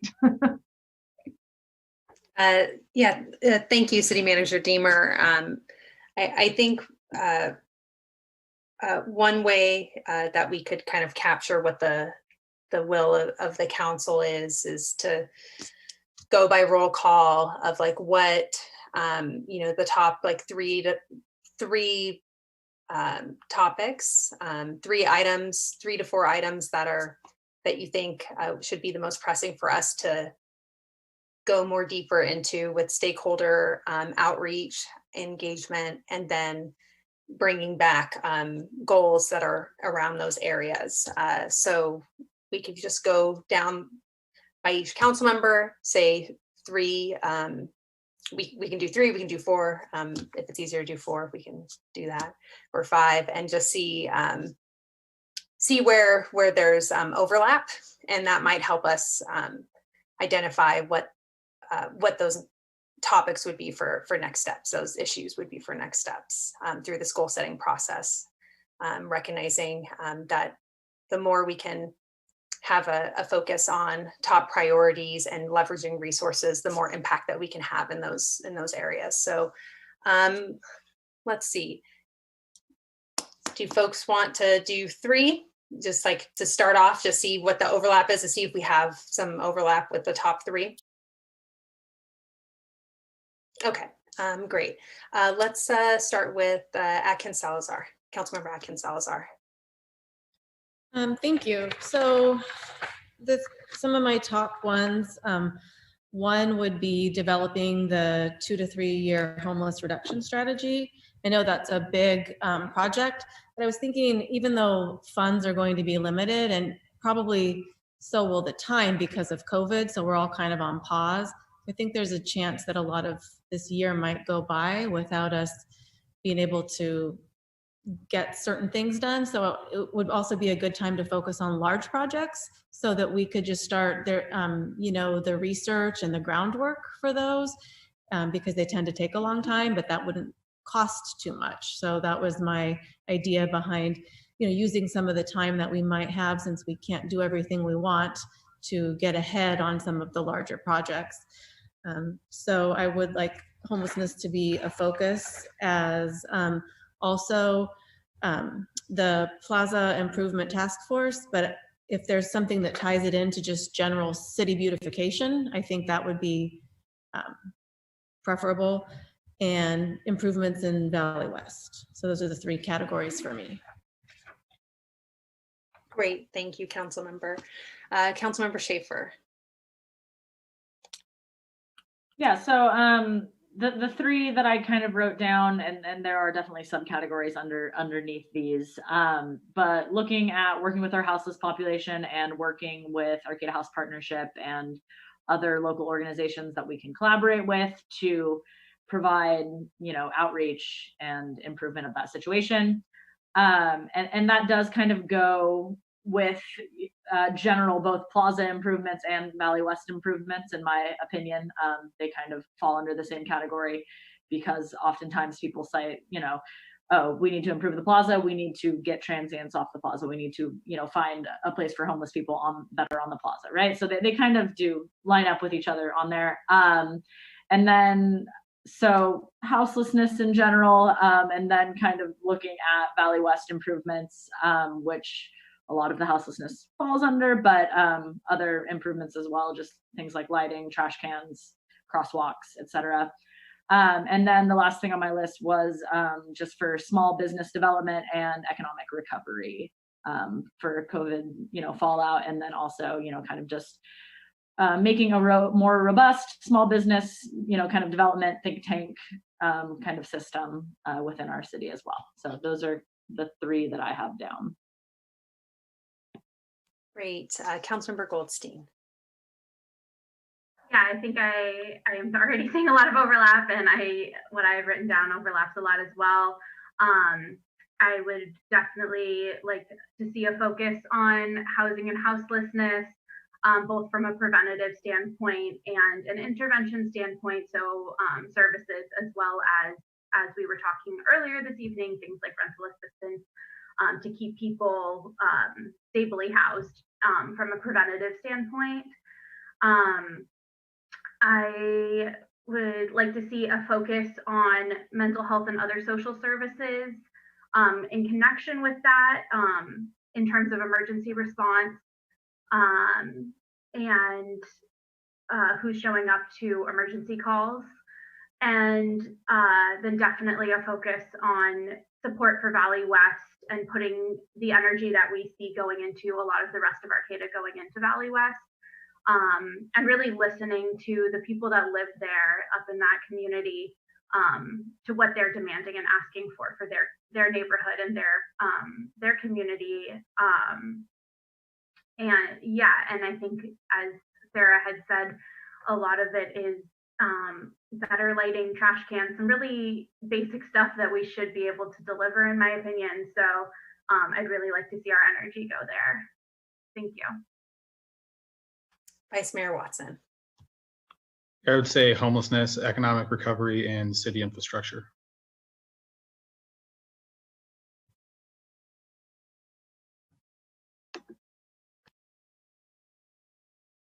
Sorry, for city infrastructure, could you elaborate a little bit of what type of infrastructure? Yeah, all of it. Okay, roads, sewer, water. Yeah. Okay. Just in general. I didn't realize we were going to get more specific than that. No, I just didn't know if there was a particular type of city infrastructure. I just wanted to make sure for. Yeah, no, I just want to make sure. Yeah, I guess I'd have to spend more time reviewing the different infrastructure priorities, but I didn't have anything specifically identified. Okay, great. Let's see. So for myself, homelessness, agree with that. I mean, I think these are all great. For picking three, Valley West as well. And then for the third, I think it's tricky, right? Because I feel like there is obviously some overlap when we talk about city beautification. Or addressing issues around the plaza. There's these other benefits, but I think for me, I think the third one would be economic recovery. Identifying strategies around that, and maybe there's things that will overlap and other interests, but that's an area that I think we could look at more. This is not to say, I think in our goal setting process that there's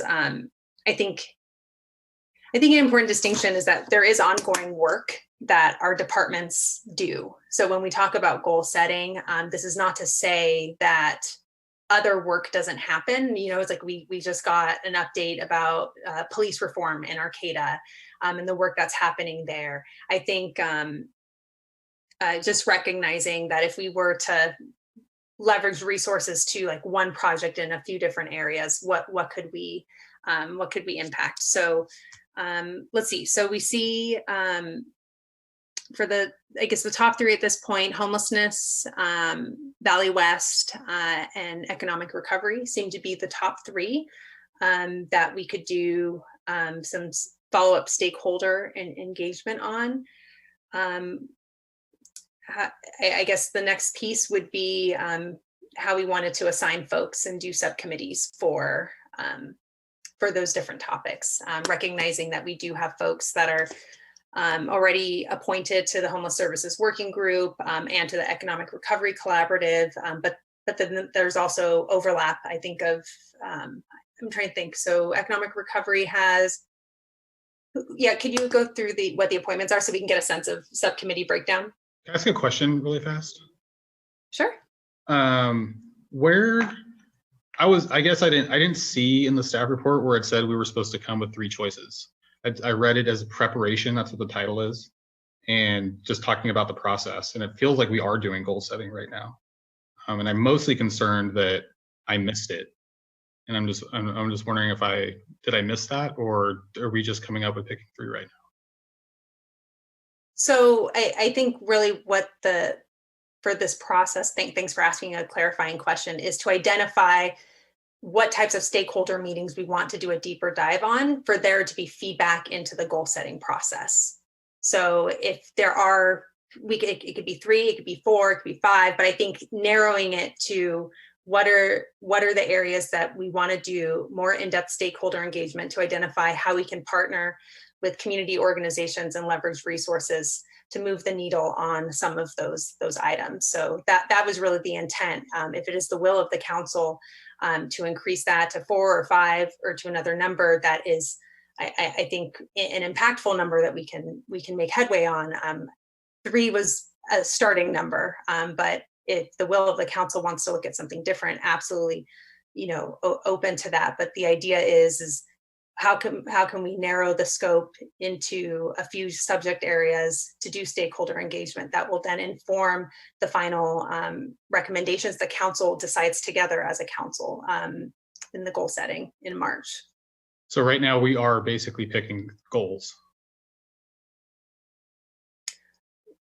Not goals in terms of specific policies or programs, but identifying areas that this council would want to have a more focused discussion about. This is not to say that there aren't other recommendations that may come up, but I think that way, when the goal setting is happening, there's already been some stakeholder engagement on some of the top issues that this council wants to work on. Okay, thank you for explaining that. Yeah, Councilmember Atkins-Salazar. Brett, I'm with you in the misunderstanding. I also didn't realize that I thought it was just more of a general discussion. And so I would like to add, if this is leading towards goal setting, then I would like to echo Councilmember Goldstein's suggestion for mental health social services. I think that is a really important big piece that I would like to focus on.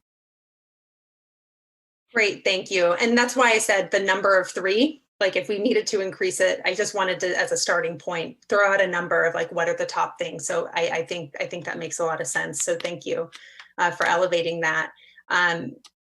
Okay, let me just make a note of that. I'm also in favor of the mental health social services as well. Perfect. Yeah, I feel like if we can just, make sure our goals are broad and cover overreaching a lot of areas, which it seems like they are, because we've got houselessness, then we're talking about the economy and the other one. So I think as long as we're being broad in our goals, that's the best we can do. No, thank you for that. And that really is the intention, because it really, I'm hoping, is the stakeholder engagement that will inform the subcommittees about specific recommendations on those areas. Absolutely. Thank you. And definitely want to make sure this is a process that that makes sense for where we want to go as a council. Let's see, are there any members of the public that would like to comment on this item?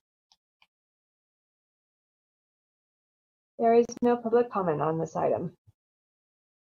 Okay, thank you. So I think the next piece would then be to identify if we're going with homelessness as broad policy topics to do more in-depth stakeholder engagement on for the goal setting process. So homelessness, Valley West, economic recovery, and mental health and social services. First of all, are there any questions or comments about those being the four priorities to delve in deeper to provide policy or programmatic recommendations for goal setting? Unless another council member disagrees, I'd like to add a fifth one of city infrastructure.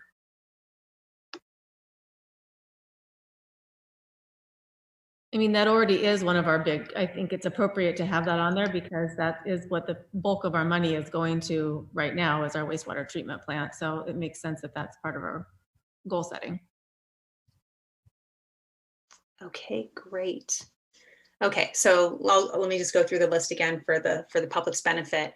We'll be doing more in-depth stakeholder engagement on 5 topics. So homelessness, Valley West, economic recovery, mental health and social services, and city infrastructure.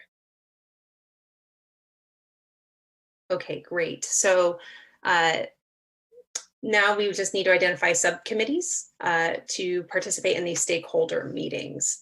But it sounds like I was asking City Manager Deemer if you could just review who's appointed to the economic development and the homeless services working group so we can start to get a sense of where folks are already assigned and we can figure out how we want to best divide up the stakeholder engagement. Sure. So on our COVID-19 Economic Recovery Collaborative, it is Vice Mayor Watson and Councilmember Atkins Salazar. Councilmember Atkins Salazar is also the liaison for Main Street, and the alternate for Main Street is Councilmember Schaefer.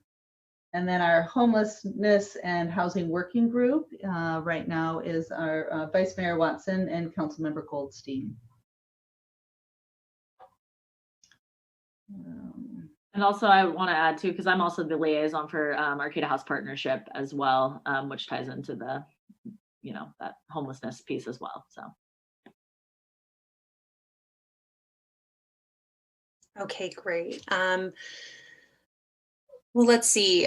Do we want to go down the list of areas and see what folks are interested in and being a part of a subcommittee? So first we have homelessness. So we have mention of some folks that are already engaged in that work, but I didn't know if there were folks that had a strong opinion of serving on this particular subcommittee.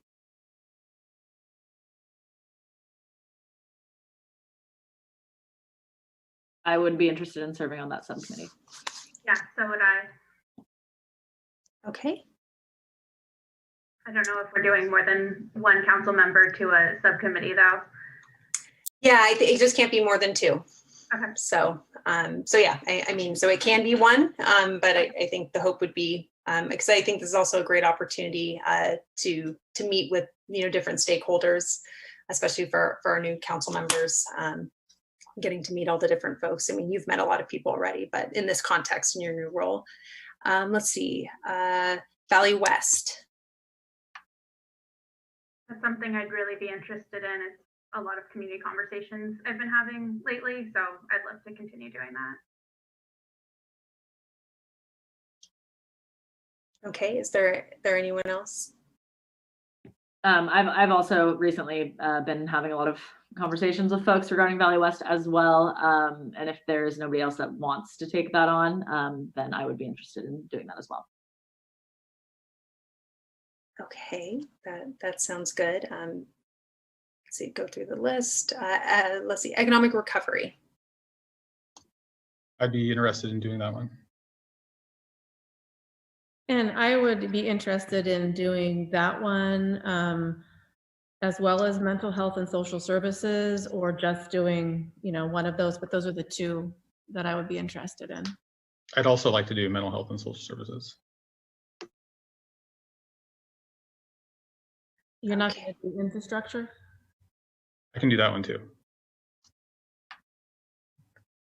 I know I've thrown my name out a lot now, but I would also be interested in mental health and social services, especially with my background in social work. It's an area that I'm really interested in, but also I know I've volunteered a lot, so it's okay for me to step back too. Yeah, if you really want to do it, it's okay with me. You can have my spot. If you're all right with that, thank you. Okay. Let's see. And then lastly, city infrastructure, Councilmember Watson. Is there anyone else?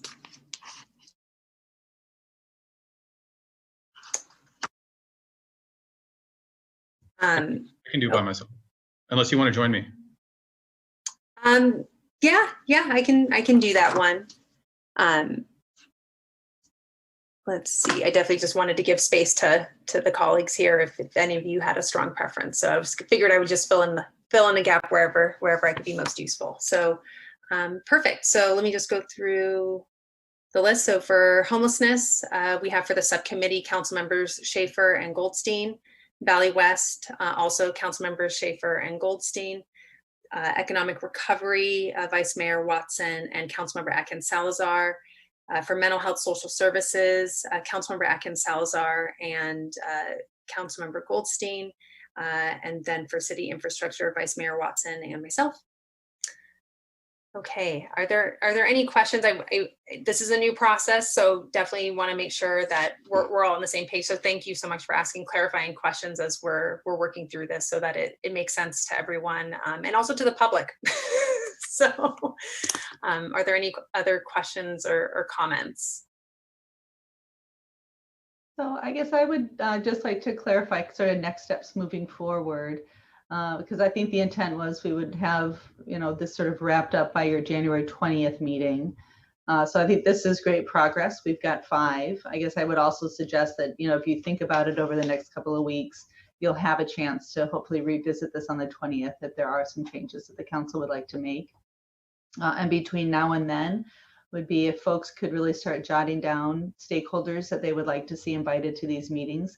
We are going to try to do this in a pretty condensed time frame as I think through it this evening, hoping to hold, these 5 stakeholder meetings then in February, but in time to be able to tabulate all that information and get that out to the council for your goal setting then in March. So, but I would, but I don't want to rush it to the point that it is not a productive process. So I think if you take a couple of weeks to think through things, come next time with stakeholders in mind, and then really think about, are there questions that we would want to frame in those stakeholder meetings, even if they're not meetings that you've signed up for, but that we can craft some of the design of those meetings together at our council meeting on the 20th, if that makes sense.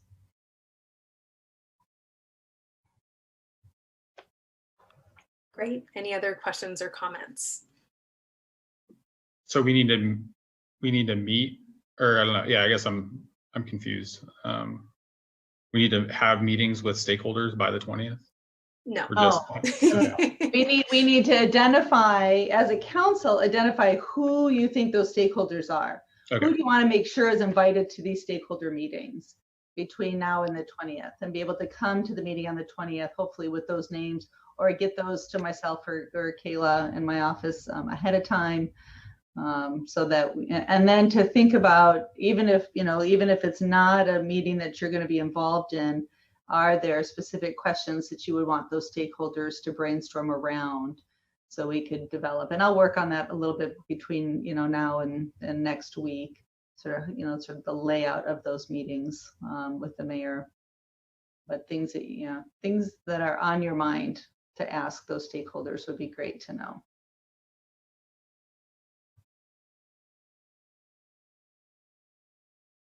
Okay, great. Is there any motion that we need to make at this time for the subcommittees, or we have enough direction to move forward? I don't think so. Yeah, I think we can do all of that either on the 20th if we need to, or by consensus if it works.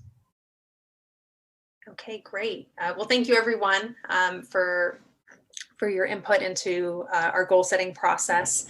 And we will move on now to oral and written communications. At this time is provided for people to address the council on matters not on the agenda. So please raise your hand if you are on the Zoom webinar, or press *9 if you are on a phone line and you would like to make a public comment. Speakers are limited to 2 minutes.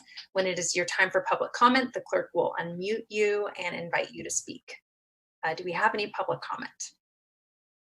We do have public comment, Mayor. We have a phone in. Please go ahead. You'll have 2 minutes.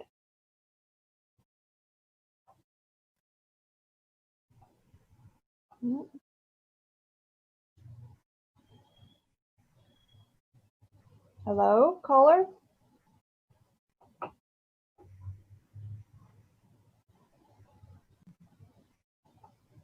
You're still muted, caller. Okay, we do have another one. We'll try. Oh, let's see if I can. Okay, can you hear me now? Yes. Please Great. go ahead. Yep. I guess I'm on speaker. Okay, this is Joanne McGarry, and I had intended to try and get in earlier in the public comment at the beginning of the meeting, but my phone dialing didn't work as fast as that. Anyway, I want to welcome the new council members, and I really miss the opportunity to meet all of you in person, and because I do enjoy actually attending the city council meetings in person. And one of the things that I would like the council to consider as we talk about proceeding in 2021 for these meetings is the ceremonial matters that in the past have taken up a lot of time at the beginning of the meeting. And now with these new formats of how we are meeting together on Zoom and otherwise, I'm thinking that there can be creative ways that the city council can recognize different organizations and different ceremonial matters in terms of resolutions, honoring weeks of Boy Scouts and days of Alzheimer's and all those wonderful causes that we spend a lot of time writing resolutions for. And maybe there can be considered an alternative forum outside of the meetings to make that information available to those of us in the public, you know, through Access Humboldt and on the website and other ways to acknowledge that. I also want to know that I will be approaching the different city council members about my wish for the climate emergency declaration, the climate crisis, to be considered regularly and all the time in any of our actions if something that we're deciding on as a city is going to be impacted, or climate change will be impacted by that. So the declaration was made back in September of 2019 to declare a climate emergency. And so I'm just hoping that this new city council will recognize that and move in the direction of honoring what's going on the earth in any of our municipal decision making. So thank you for your time, and I really hope we can get back to being in person sooner as opposed to later. Thank you.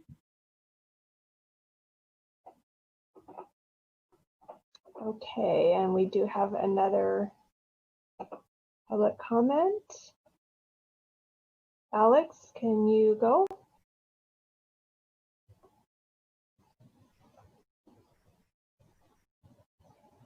Can you unmute yourself, Alex?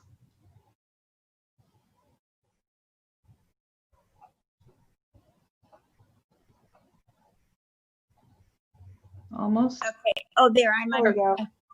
I'm unmuted, I think. I'm sorry. I'm using my phone. I was just mentioning that I did send out to everyone except for Councilmember Schaefer, because I hadn't gotten her email correct, that USDA through the Arcata Main Street program, or will actually be through the National Main Street program, is going to be offering 2 webinars, and they're coming up on next week. And I was thinking that if you as council members have time to join them, that would be really good, because they're really focusing on what we can do to recover. And I know that Vice Mayor Watson is on the recovery committee, along with, oh my gosh, everyone's so formal. I'm sorry, along with Stacy. And that I think that this would be helpful in trying to figure out what we need to do in our recovery. So I wanted to encourage you to do that. Under infrastructure, I was wondering if the plaza, the center of the plaza where the steps are around the planter where McKinley used to be, if that's going to be part of the infrastructure, if that will be removed this next year. Thank you. Thank you. That is all of our public comment. Great, thank you. Let's see, any comments from the council before we move on to council and staff reports? Okay. Let's see, are there any staff updates? Just a quick follow-up from a question earlier in the meeting. Councilmember Schaefer inquired as to the response time from Arcata Police Department to the incident at Motel 6. The chief did pull what we call the CAD report through our automated dispatch service.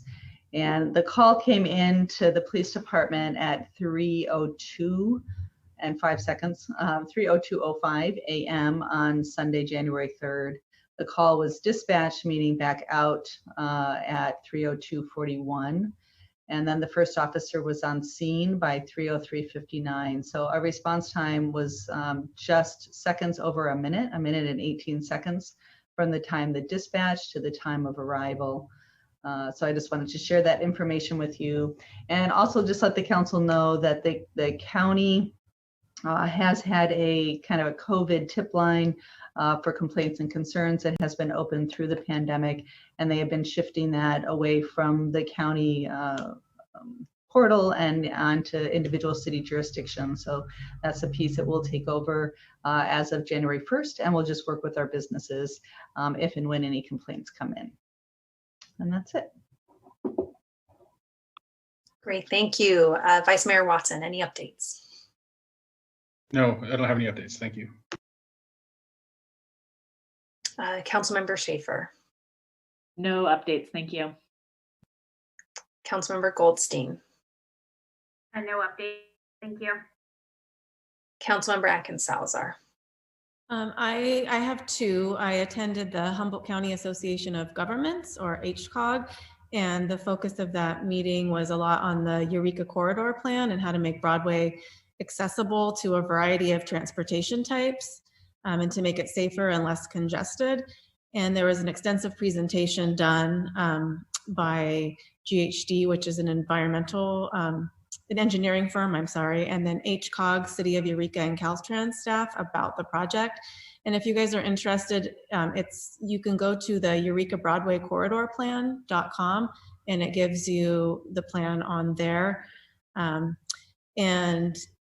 And then Arcata Main Street, we also met, and we're changing the time of our meeting so that all of the board members are able to attend. And the focus of that meeting was, the main part was focusing on some cross-promotional advertising between local businesses surrounding Valentine's Day.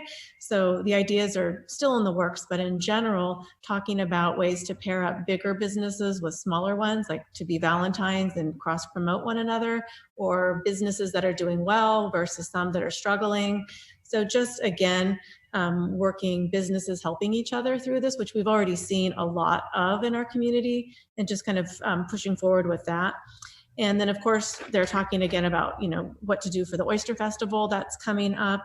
And although it's unknown as to whether or not we'll be able to do it traditionally and gather, Main Street is also moving forward with plans for another non-traditional way, some more ways of doing it using technology or satellite locations. And the nice thing about that is those are also things that can supplement the event in the future. So even when we get back to normal days, they're coming up with some great ideas of how to expand it and make it more of like a city-wide celebration than just really focused downtown. And they did want me to bring to the council that just in general, beyond the Oyster Festival, using the plaza and how to make it more attractive and usable. There was a lot of talk about more things for people to do on the plaza to draw in different people. And they brought up that one of the main difficulties of putting on large events on the plaza is the electrical situation, which ties in with infrastructure. And they acknowledge that that's a very expensive, we're certain, venture, but about 40% of the outlets when they were testing them weren't functioning, and that could cause problems. And they also brought up when there are festivals and large events, like the food trucks have to bring in generators and such, and it would be cleaner and greener if we could do away with those type of generators on the plaza and switch over to more electric, or even if there's something solar that we could do that provides power for events down there. That was what they said is always the main thing in trying to do events. And there, it's not just Main Street, but there we have a lot of festivals and promotions in our area, and that would benefit all the people using it. So we just focused a lot on general use and how to make the plaza better for everyone, as well as how to support each other business-wise during these times. So, and that's it. Great, thank you. And I don't have any updates as well. So with that, we are adjourned, everyone. Thank you so much. Stay safe.